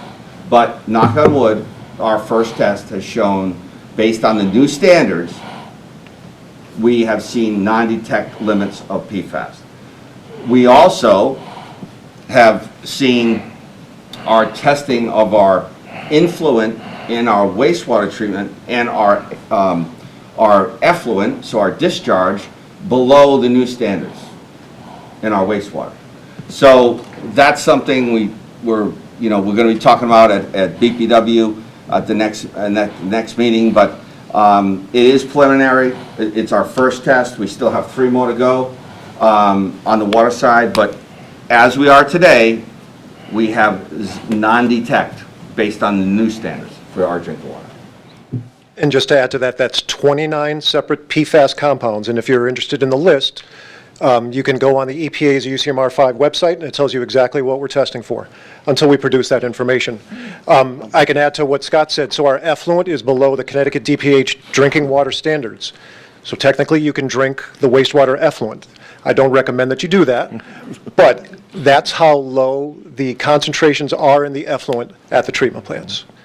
So yes, we do have 3 more quarters, but what I can share with you, my first job was at the Springfield Water and Sewer Commission. It's now the Water and Sewer Commission, but I started with the City of Springfield. And as we've talked about before, the City of Springfield Their southernmost part of their watershed is the northernmost part of our watershed. Massachusetts has required utilities to test on a quarterly basis for the past 2 or 3 years, and I recently had a conversation with the lab manager that I've known for 30 years. They've yet to detect PFAS in any of their samples in Massachusetts. So they operate the same type of system. It's a reservoir out in Westfield, Massachusetts. It does not get any industrial discharges. It does not get any wastewater discharges. And it's a well-protected watershed. So we are sisters and brothers in watershed protection. And for a couple years, 2.5, I believe, and it may even be 3 years by now, they have yet to detect their PFAS compounds.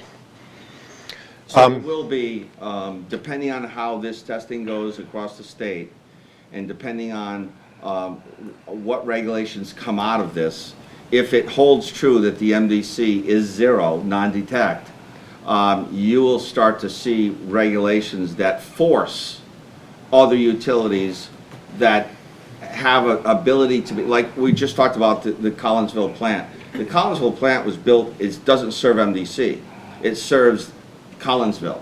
The Collinsville facility was operated by the town of Collinsville, and now purchased by Connecticut Water. So they take 400,000 gallons of water a day. They could take more. They could take up to 1.2 million gallons a day peak, right? Yeah, million. Thank you, million. But they choose not to because they have other well systems within the Avon area that they can backfeed their system. It's cheaper for them to do that than to buy our water. But if this issue comes and it becomes a reality, they may have to buy our water for whatever regulatory mandate that comes out of this. Any other questions? Just one, Oh, John. sure. Which raises another question. If there is PFAS in a lot of the well systems, most of the plastic bottle people take the water out of the ground, which you'll see a rise in concern and interest where PFAS doesn't exist. Because they can't take that out of the water process. It's cheaper than. Mr. Curry? Thank you, Mr. Chairman. A little off the track, but I absolutely believe with what Scott said in that water companies, Connecticut water companies are sooner than later going to be purchasing water from MDC to dilute their system to hopefully be able to pass all these mandated tests.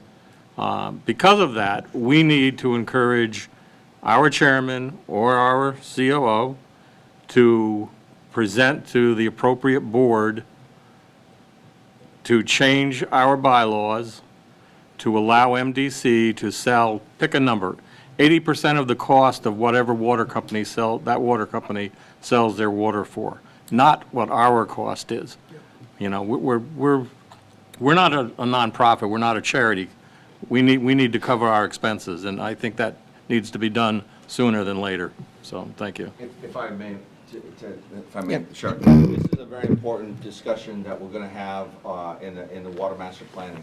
But the one thing that we have done, and I agree 100% with you, is when MDC sells water under our charter, we sell it at a uniform rate, right?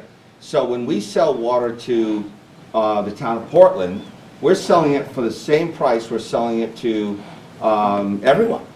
But the town of Portland is getting water. They're not just getting water. I'm not picking on the town of Portland, but Farmington, same thing. South Windsor. They're getting the water is also serving. Thank you. The water is also serving purposes of fire protection, right?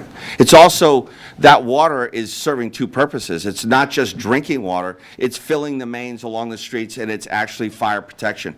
So we probably, when we do wholesale agreements, and wholesale agreements are things like Portland, Unionville, Collinsville, New Britain on raw water. These are Connecticut water, right? Unionville and Collinsville is Connecticut water. It was Unionville Water Company and Collinsville Water Company, and then bought out by Connecticut Water. So these wholesale agreements, we should think about when we say a uniform rate, should a uniform rate for a wholesale agreement be the same water rate that everybody else pays? Or should it be the same uniform rate that everybody pays? You know what I mean? I mean, Tie it to what they sell it for. right. I mean, and if you look at the agreement with Unionville, they made an agreement with Unionville in 2005 when they took over the agreement for, right? 2005, they took over the agreement from Unionville to Connecticut Water. Their agreement between the two of them said they could only sell the water to Unionville. They couldn't mark it up more than whatever it was, 20%. I don't know what the number was, but so there is a restriction there. But it's not like that. If we sell water to Connecticut Water under emergency in South Windsor or any other location, we're selling it for $3.98, and they're charging $6 and some odd, right? So I agree 100% with you. Anyone else? Just to finish up the comment about unregulated contaminant monitoring rule, again, this is the 5th cycle. And when you think of a utility that takes water out of a river or a lake that gets industrial discharges, previously we've tested for hormones. We've tested for many different compounds that you would find that are industrial waste, domestic wastewater, et cetera. So it's a very expansive program. Moving on to the wastewater treatment plants, again, we did some PFAS testing, so we've already talked about that. That wasn't on this slide. But we also develop and submit wastewater reports. So one big difference between the two laboratories is for the drinking water reports, the laboratory function, myself and other staff generate those reports and submit them to DPH. On the wastewater side, we have software that allows the plant superintendents themselves to generate their own reports and send those in. So you see the first sub-bullet there, support WPC on all monthly, quarterly, and annual reporting, as well as the sampling that goes along with those. Some of the sampling and additional reporting are acute and chronic toxicity reports. So we actually test if our effluent is toxic to the environment. They literally put little fish and little water fleas in samples, and if they die, we have a toxic effluent. We rarely, if ever, have a problem with those reports. And also the Hartford Laboratory supports WPC and other departments in generating data reports for the septic grease and sludge that's being received at the Hartford facility. So we can talk about that in a few moments. So with our reorganization, we started off with 2 distinct laboratories. Again, one's in Bloomfield at the Reservoir 6 facility, the other one is in Hartford. It was decided years ago that there would be lab administrators at each position, and that's when I was hired, that's what I was hired for. 2001, I was hired as the lab administrator for WPC. We had an existing lab administrator for water treatment. Upon his retirement in 2020, we went to one person running the entire department. And you'll see in the bullet, the second bullet, the second bullet, in 2012, we combined the labs. So we have one department since 2012. And the last bullet, you may have seen this with other areas. The district in 3713 agreed to unified laboratory technician job titles, eliminated siloed job titles. We'll see microbiologists and chemists in action a little bit later. Regarding our budget has gone up and down, but it's more so because of regulatory requirements that we must fund the sampling and analysis for. You'll see a peak in 2019, 2018. That was around the last time we did a UCMR. And we took many more samples for many more parameters, not PFAS. Well, we did PFAS in 2013. So you see the budget goes up sorry, wrong button again. So 2018, 2019, the budget goes up. But you've seen the staff decrease. Now we have a total of 8 people. Yes? Were we doing the COVID issue? Weren't we doing testing on COVID in the public in our sludge? Well, the MDC staff was not doing it, Mr. Chairman. We were, Yukon, I believe, we were taking samples and they would come and pick them up. Yeah. So they could do monitoring of the sewer sheds, if you will, of the different towns and see where COVID rates are increasing. It was breaking out. Yeah. Yep, exactly. It's a very unique study that Yukon was funding, and that was happening all across the country. Determine where COVID was increasing just by wastewater testing. So in both laboratories, we operate a lot of technology. We're very lucky that we have 2 certified laboratories certified by Connecticut DPH so that we can do most, if not all of our analysis on the water side and most of our analysis on the wastewater side. We'll see pictures of the equipment coming up, and for specific reasons we use this equipment. So you can see the list of equipment up there under the first bullet.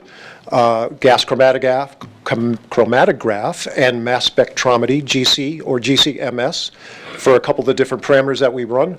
Atomic absorption, or AA, and inductively coupled plasma, ICP, for metals analysis.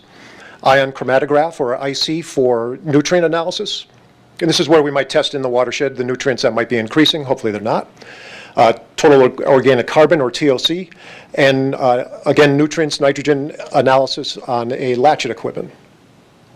One of the most important things that we've developed over the years, is we have a system where manual data entry is minimized. We have analytical equipment that is patched right into our data management systems, and we'll see that in a moment. We have some manually generated data, but that's entered directly into our systems and then interfaced across the district. The first step is our LIMS system, our Laboratory Information Management System. We enter data there, or it's interfaced from instruments, and then that data on a routine basis is sent into another data management system referred to as HOC-WIMS. LabWorks LIMS, we only have the ability to have maybe 6 or 7 licenses, so that's all in the laboratory, and it allows us to do anything that we want to do that a laboratory needs to do. WIMS, on the other hand, HOC-WIMS, is now interfaced with our LIMS system so that on an hourly basis, treatment plant operators don't have to call us up and say, hey, what's the pH of the combined filter effluent, or what's the turbidity? It's automatically uploaded into the WIMS system. And we'll talk about it a little bit later, but it's also a system that's used by just about everybody in the district to a certain extent. And I joke that it's the project that never ends, because as soon as we get one area set up and they're getting our data in on a routine basis and they're using it for reporting purposes, somebody else says, oh, I've got another bunch of ideas. So the last bullet there, the HOC-WIMS system is an operations database. It's not a laboratory database, nor is it SCADA. SCADA records data that we've seen, readings every second, every 5 seconds. How quickly our R&I department can get that data into SCADA, they can get it in there very quickly. WIMS does not have that same capabilities, but it still brings in data on an hourly average, on a daily average, et cetera. So it's used by our water treatment and supply department, water pollution control. In fact, that's where it first started. Our EH&S department, engineering, and even within the laboratory services department, we make sure the data is correct. We enter it once into LIMS, it interfaces automatically into WIMS, and then we review WIMS to make sure there are no electronic errors. We've been using both of these programs for 20 plus years. They're very highly implemented to take full advantage of all the features that are available. And WIMS, again, for drinking water purposes and reporting, that's LIMS. And then for wastewater and other reporting, that is our WIMS system. Another unique feature is that we receive data directly from SCADA instruments. So I'll work with Scott. They'll put a new SCADA system at a treatment plant or in a unit process. We'll get the tags that identify each one of those data points, and we'll bring that into WIMS so that you don't have to go into SCADA to review data. Again, we've received data directly from lab equipment and LIMS, and then there's hundreds of reports developed for all of the treatment facilities. These are some of the lab instruments that we analyze, and I did forget one, and we'll talk about that real quick. In the Hartford laboratory, we have our flow injection analysis for nitrogen analysis. I mentioned ICP, inductively coupled plasma spectrophotometer for metals, total organic carbon. It's a parameter that we measure to make sure we're removing a lot of the organic material that's in our drinking water. And metals analysis, again, on an atomic absorption spectrophotometer. In addition, we monitor for total trihalomethanes and volatile organic compounds with a GCMS. The THMs are, when you add chlorine, they interact with carbon, the total organic carbon, and produce these compounds that are also regulated by EPA. Next up with that is our gas chromatograph mass spectrometer, GCMS, for taste and odor compounds. There's algae that grows in our reservoirs that can produce compounds as just part of their natural biology that have an earthy and musty odor. And we track that. And we add carbon to the filters at Reservoir 6 to help remove that. But that, again, is another compound that, those are two compounds that we monitor for. Excuse me, the other instrument to the right is a gas chromatograph with an electron capture device. And we measure haloacetic acids with that. So the THMs on the left and the HAAs here on the right are the two disinfection byproducts that we monitor for. And on the right, we have an ion chromatograph, an IC. So that, again, that is something that measures nutrients within the watershed and at the treatment plants. I was going to do a demo of Hawk WIMS, but before I do that, I want to just show you real quick some of the materials that I brought. So the laboratory works with just about every department within the Metropolitan District. We talked about watershed sampling. There's watershed sampling that operators take care of. We analyze those samples, make sure there's no increase in nutrients due to septic leachate, et cetera. Water treatment plant operators and wastewater operators take samples. I didn't bring any of those sample bottles with me, but just to, you could probably assume that we work with water pollution control, water treatment supply. But then we also work with engineering. When engineering installs new mains, they're required to take a sample at the beginning of the run and at the end of the run, and they literally connect this gooseneck. It's a copper gooseneck. It's sterile. And they collect samples that we run for bacteria, and then all the other things that you'd think we would be monitoring for, turbidity, color, chlorine residual, et cetera. And it's a 2-day process. We give them a sample bag that they go out and collect the first day's sample with a gooseneck, and then a second day's sample.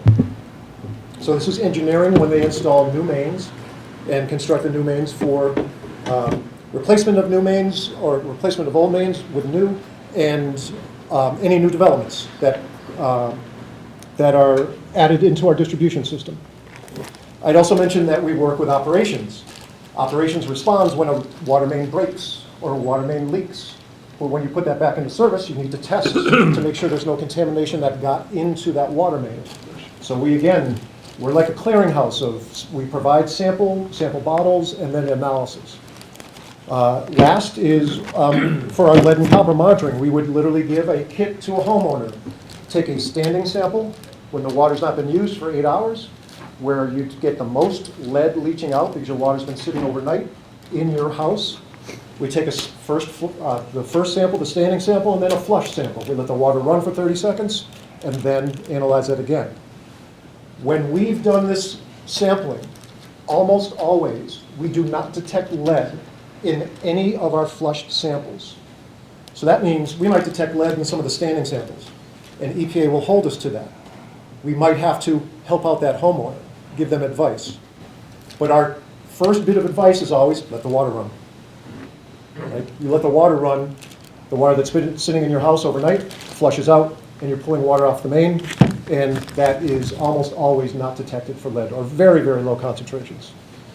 We also support many different departments by, we standardize lab equipment across the 3 satellite facilities that are also at Hartford. So it helps to promote the transferring of employees and the cross-training of employees. So there are employees at the East Hartford Water Pollution Control Facility that do a lab analysis on a daily basis. And if they get promoted to Rocky Hill or Pequannock, or they just switch to keep the cross-training program going, the same equipment is there. So they never have to relearn anything. So we started that years ago, and we're going to be continuing that into the water treatment and supply. We have chlorine meters that we provide. We provide that equipment out of our budget in the laboratory department. It's a pH meter that we have, so we help support staff for pH. analysis at the treatment plants. And one other thing that we got was recently a field test. It was requested of us that we help the engineering staff get this portable pH meter so they can check samples out in the field. So they don't have to take a sample and bring it back to the laboratory. They can check things as they're going. So many different options, many different ways that we support district departments.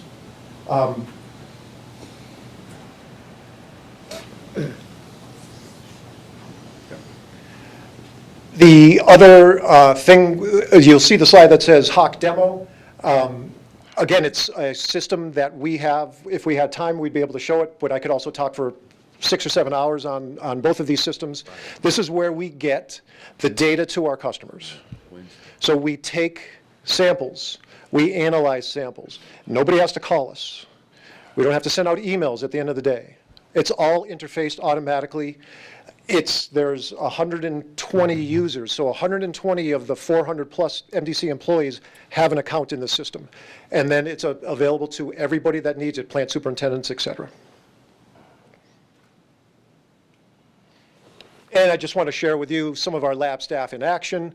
We have 2 lab staff from our Hartford laboratory, Elise Bilodeau on the left, she's a lab technician. Christina Gould is a water pollution control analyst, doing some weighing of filters and some titrating of chemicals. These are our 4 staff at the Bloomfield facility. Julie Gillette is one of our chemists that does the taste and odor analysis on our GCMS. We have Robin Hall, second from the left. She's our microbiologist. She completes coliform analysis and many different microbiological tests. Brian Gregory, another one of our chemists, loading samples onto the inductively coupled plasma, ICP. And lastly, Rick Pinelli is our operator that goes out and does that distribution sampling, 180 samples a month. And there's our staff all together. We have 2 laboratories at a distance apart that I travel back and forth to. We have some cross-training going on. We've got to continue to do that, but we all got together for the picture. And that ends my end of the presentation. Any questions? Any questions? Chairman DeBella. Yeah, in the North Meadows, the leaching that we have on groundwater and contaminated, do you do testing? Have you been doing any testing? Or is that an outside professional organization that you'd have to use? The MDC's not done testing specifically, but I believe that's been done by some outside concerns, including DEEP. That's an issue we should be looking at because we're going to be back in court on that issue, so. We have done testing. No, I know we've done it, but we haven't not done with it our lately. staff. Okay. Not with our staff. Have we done it lately, Scott? I don't remember the last time we did it. Chris, do you remember the last time we did it? 2001, or 21, sorry? 21. Yeah, 21. But as we just talked about, the results that, there was a study that was done in California regarding wastewater treatment plants, and we had the same results in one specific PFAS compound. For whatever reason, it multiplies, so influent is sewage coming in, effluent sewer going out. It comes in at a number and it gets multiplied by 5. California did this whole study and they can't understand why. That's in the liquid. But it's not one of the important 4 that EPA is putting restrictions on. We saw the same result on this one compound, but we are actually, the influent coming in to the plant from our system is below the drinking water standards at this point. And as it leaves, it's lower, obviously. The drinking water standards, I think, is 10, 12, 16, and 49, somewhere in there for those 4 compounds. It's coming, these are coming in at 7 and leaving at 4.5, 5, roughly.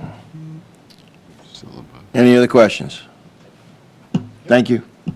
So between what we heard last week and this week, that's the conclusion of the facilities part of this. So facilities, plays a big job in running the infrastructure of the district from all the acres, water supply, water treatment, the distribution, 100 pump stations, wastewater treatment plants. We run all the pump stations, the vehicle maintenance, the laboratory. So you can see the facilities division has a very significant job. So we tried to give you a little overview, and I understand 4 hours of presentation is not a little overview, but between what we saw on the 8th and tonight, hopefully it gives you a good feel for what the folks I get to work with on a daily basis do. They're true professionals. They do a fantastic job. It's a great environment. We're very proud to work for the district and do what we do every day. So thank you for that. If there's no other questions, I think Patrol is following me. Yeah.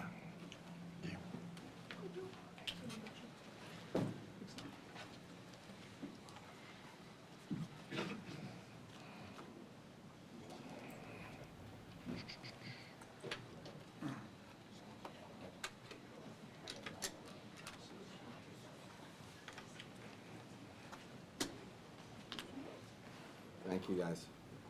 Thank you.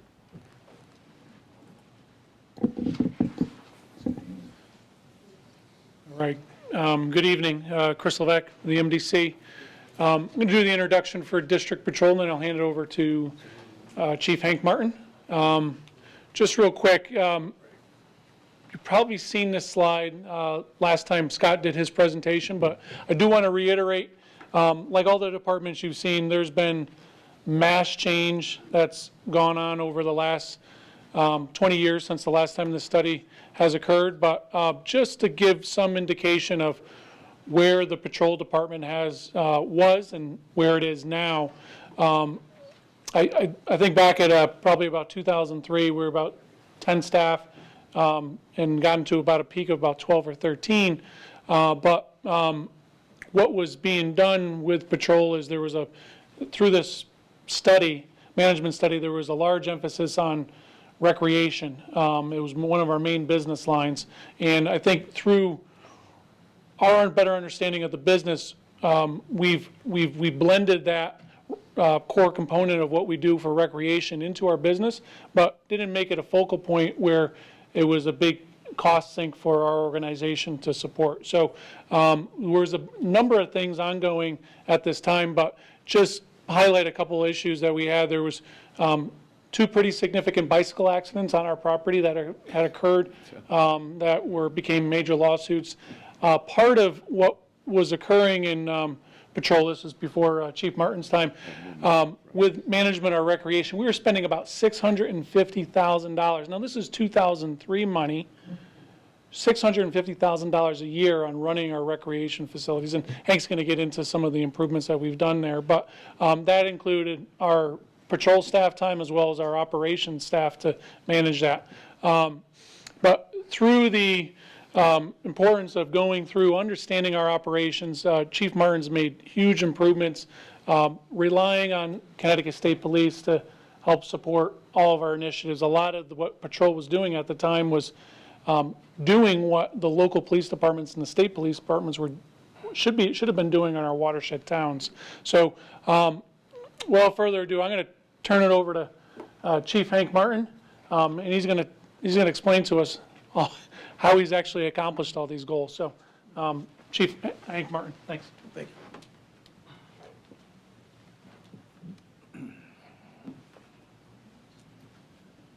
Just to point out, our overall overtime spend over the years, I just wanted to point it out, we were pushing about $250,000 just in patrol back in about 2005, 2006 period. Last year, I think Hank got it down to about $13,000 last year just in overtime for the patrol budget. And that was through a ton of hard work, sitting down, reviewing sort of the day-to-day operations of what we do, where do we need staff, where's our biggest risk, but that's all credit to Hank and managing those costs for us. So that's all right. Thank you, Chris. Hank Martin, Chief here at MDC Patrol. And a lot of folks don't realize that MDC had a police department since 1929.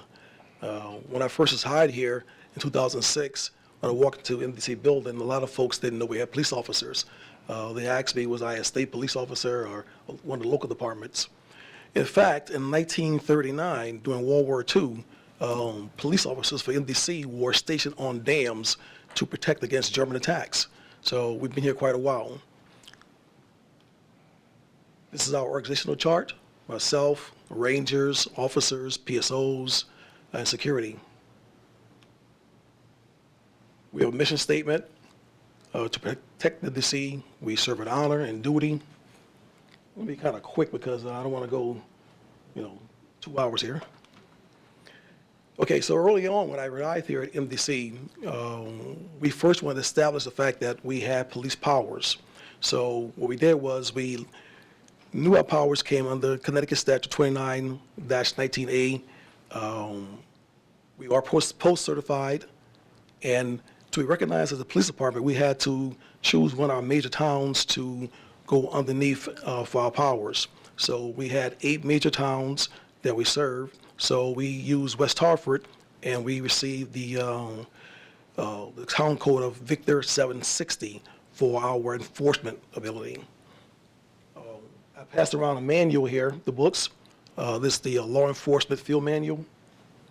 In that manual, I've marked the pages with a yellow tab. You'll see in there that we are recognized as a law enforcement agency within the state of Connecticut. Those books are dated from 2017 to current, actually 2022. That was hard work by everyone involved in our department to establish ourselves as a department. When I first was hired, Chuck Sheehan said, Hank, you can't mess this up. So, so myself and Scott Jellison were hired around the same time. The both of us combined a lot of resources. I leaned on Scott quite a bit for help and assistance, and together we have accomplished a lot over the years since 2006. Today I'm going to discuss how we went from 2006 until now, 2022, 23. MDC enforcement ordinance, we use our ordinance here at MDC to enforce issues in our recreation areas such as illegal fishing, hunting, biking. These are more of the organizational statutes or ordinance we use. This is a map of the state of Connecticut, obviously, and it shows that anywhere there are reservoirs or conduits that we have police jurisdiction. When I arrived here in 2006, we had no policies, no directives, a few directives, patrol schedule, and overtime. Since then, we have put together 140 policies, procedures, SOPs for lifeguards, public safety, rangers, and so forth. We had very little coordination with other agencies, law enforcement agencies. We only coordinated back then with state police. Now we coordinate with the Connecticut Chiefs of Police, local departments, state, FBI, and others. We believe in teamwork. Each officer and ranger are assigned specific tasks. Sergeant Hardy, you can see he's our EMT, medical supplies. He's in charge of PSOs. Ranger Lawler, he has 2 areas there he does. He has a lot. Marine, the deer hunt, field training exercises, our cameras, backgrounds, grants. I'll speak on grants a little bit later. Brad Comer, another ranger, he's our court liaison officer. Fire equipment. Hurley, he does our firearms training. Personnel responsibilities. We provide security, obviously, for headquarters, public safety interns we have. We have a number of those. We used to have 10. We're down to about 5 now. We use those guys for just about everything, reservoirs in Barkhamsted, West Hartford as well. To accomplish this task, we had to get Collect and NCIC. Collect is a Connecticut online law enforcement communications teleprocessing system. It allows us to run information and is strictly enforced by state of Connecticut and FBI. We use also the NCIC system, which is the National Information Center, which allows us to run plates, persons, warranted vehicle persons, and restraint orders. Next Gen, that's the vehicle we use to access the collect and NCIC. The MDTs, those are the terminals in our vehicles that we can look at to view the persons that we're running and the plates and so forth. Right there is a picture of the body cameras. I passed one around for you guys to look at. Treat that as a hot mic, please. I wasn't able to bring in our mobile device, obviously, but the body cameras there, they're pretty simplistic. When the officer exits the vehicle, he presses the button, it starts to record. It's pretty easy. When he returns back to headquarters, he puts it into a docking station, and the information is then transferred from that docking station into our database. We are mandated through our the new Police Accountability Act to have these things in place. So we've adhered to those directions. In our vehicle, again, here's Next Gen. You can see there one of the officers getting a sample of a patrol check. These patrol checks goes into our database. We can then search for any incidents that happen throughout the MDC, missing persons, stolen vehicles, assaults, and so forth. To the right, you see property mapping. We use this grid search here to conduct a thorough grid search of our areas to ensure that if someone's missing or lost or injured, and we bring in other agencies to assist us in a search for this person, we can use electronic grid search, and therefore we don't duplicate efforts. They have access to this system as well. Earlier, Ray spoke about our camera system. We do utilize our camera system a lot because, again, we had to cut the budget quite a bit. Guys have retired. We have few officers, so we rely on technology a lot. So with the technology involved, we can actually look at sites before we arrive. Go on the cameras. It's excellent for officer safety. We can look ahead, see what's going on prior to our arrival. We can then ask for assistance from another officer or another agency at that point by using the first one on the left is a desk monitor, which I use to see what's going on with the district. And the second picture there is one of the MDTs in the vehicle. Camera and site security projects. We received a grant, a federal grant, which allowed us to purchase cameras for the district, fencing, lighting, and to hardening our facilities. As you can see, one of the photos down to the right, there's a trench there to lay conduit for those cameras. And the one to the left there, that was actually photos taken from Stephen Hayes. You guys don't remember that name, Stephen Hayes. He was involved in the Cheshire murders.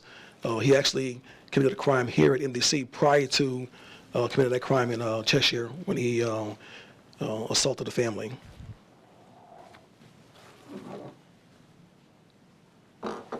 Challenges and opportunities. We hope to enhance our camera system throughout, over the next couple of years. We are getting better and better with our cameras. They work really well, like I stated earlier. We look to promote ideas and technology to improve our services.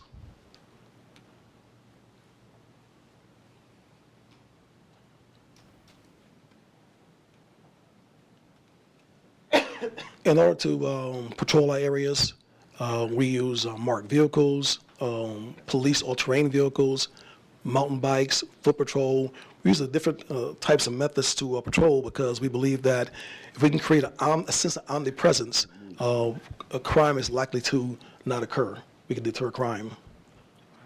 We also work in joint operations, as Chris stated a moment ago, with other agencies, local agencies, state police, DEEP, MASS, and troopers.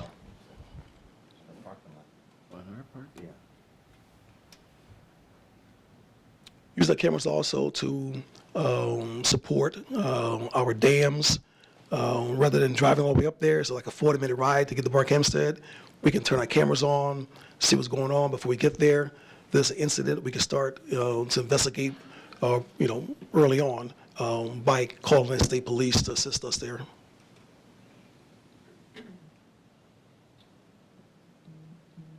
Our officers do mandatory patrol checks at each facility. This right here, what you're looking at, is our water pumps, stations, above ground water tanks, hatch locations, vaults, and other single points of failure. Our delivery system,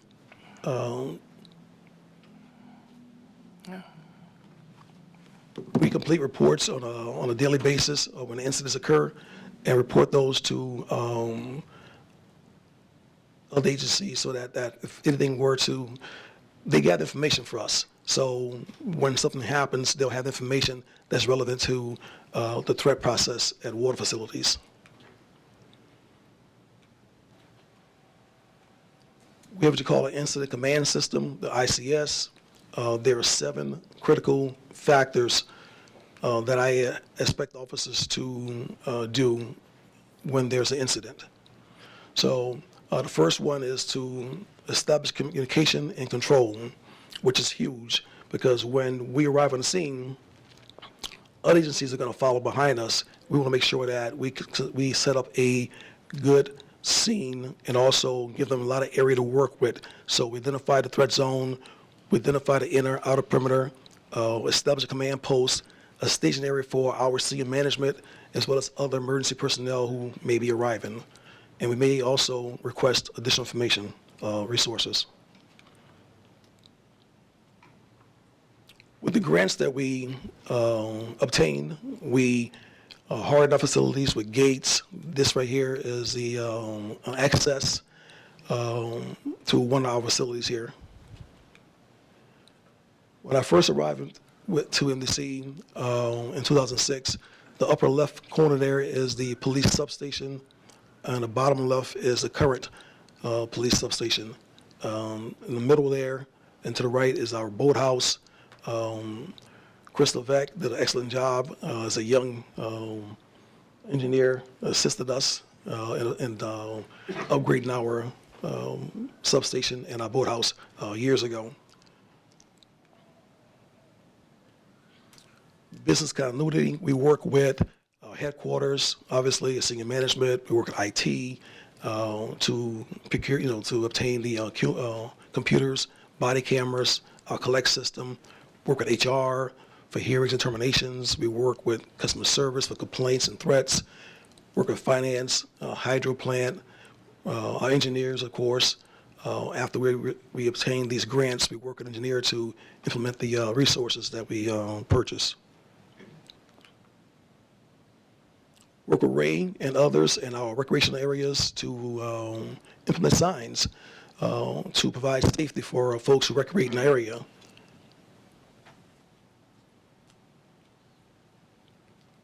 A lot of folks think that, we're just seasonal.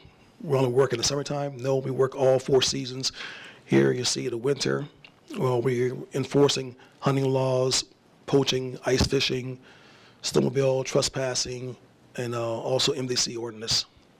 We also conduct, more importantly, the security assessments.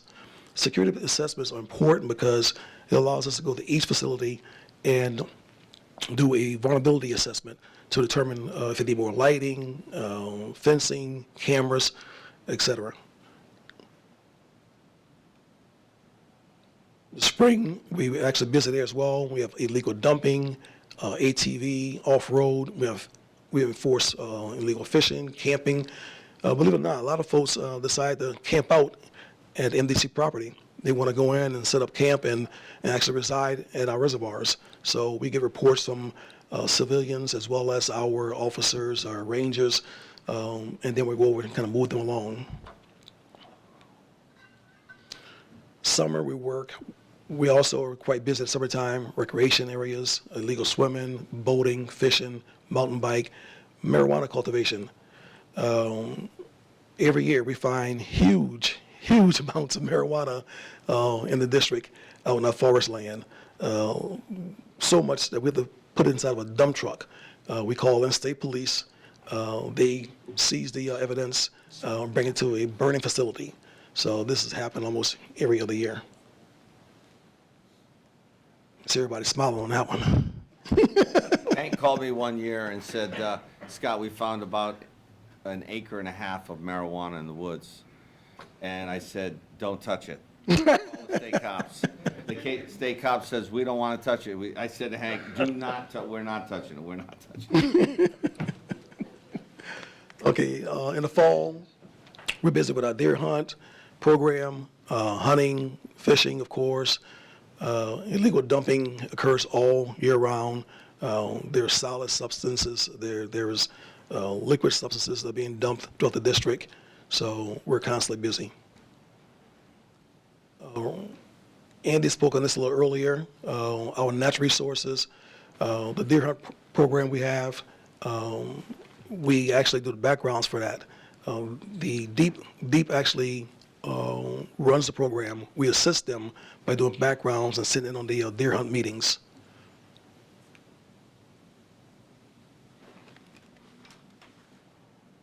At one point, we put fences around areas to determine the effect of the deer on the soil and the samplings. So in the picture there, you see where there's green vegetation, there's a fence there, which shows that it's protected from the deer. Outside of that area shows that the deer has ate away at the vegetation, therefore creating an issue with soil erosion. This is a National Guard civil support team. We like to work with those guys at times because they have all kind of fancy equipment. They are initiated by the governor. If there's a chemical in our area, in our district, in the water system that is foreign, we can call the civil support team. They can examine the substance on site. Rather than running down to New Haven or another site to get a sample, which takes hours, we can get it done in like minutes when we call on the civil guard civil support team.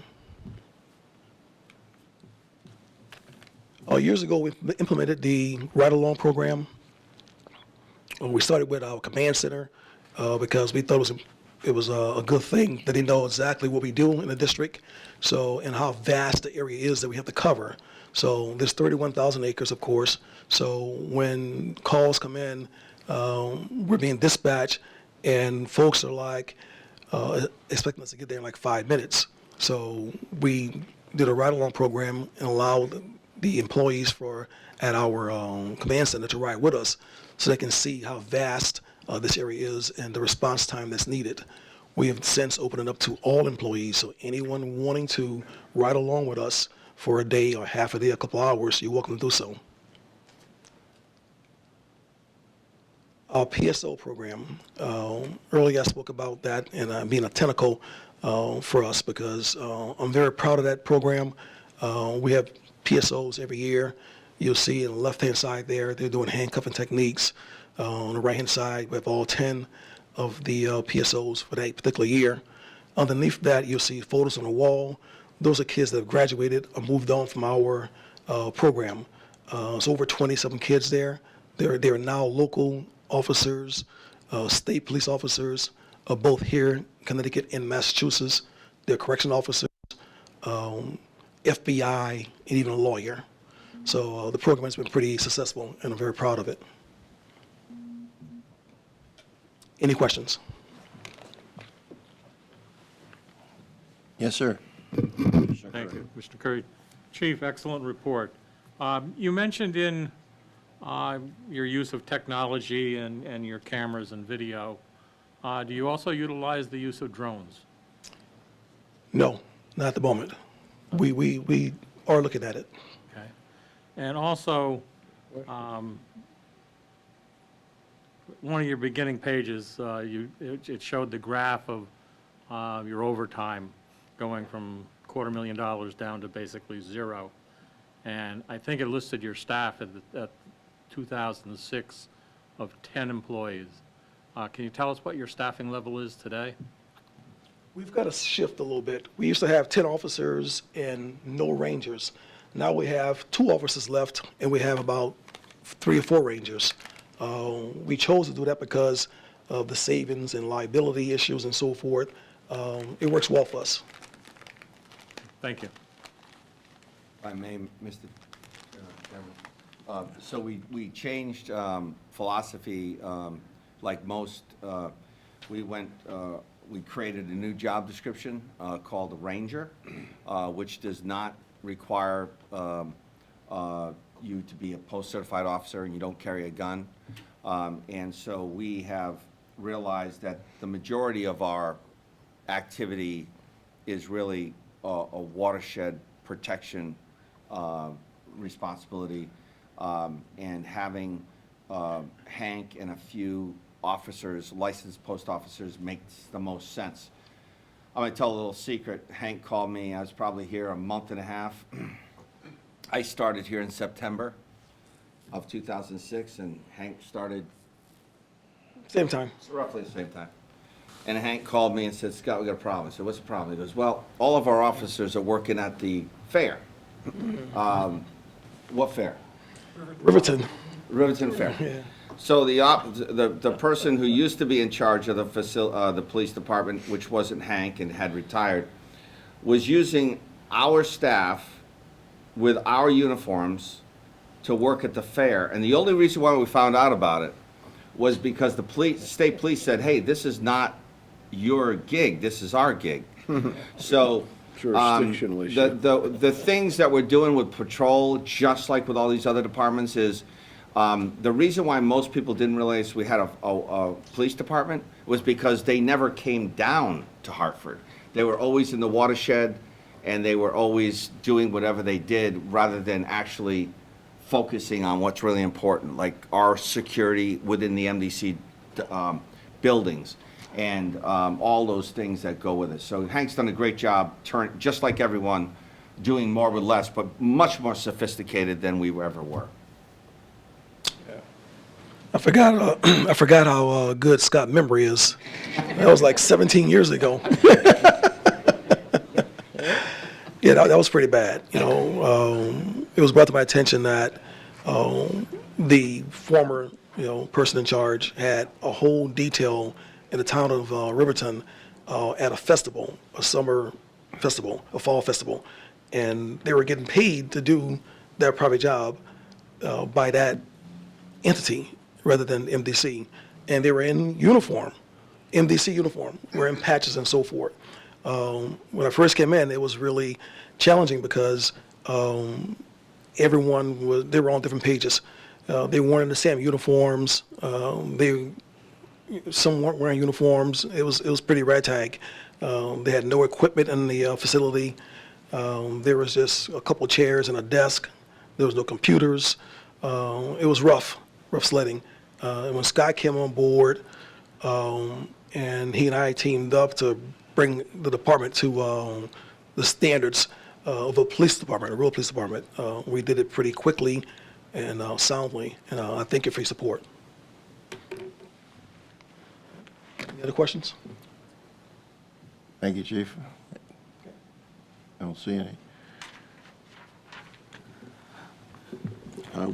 We were going to circle around to the minutes, but we've lost most of our committee.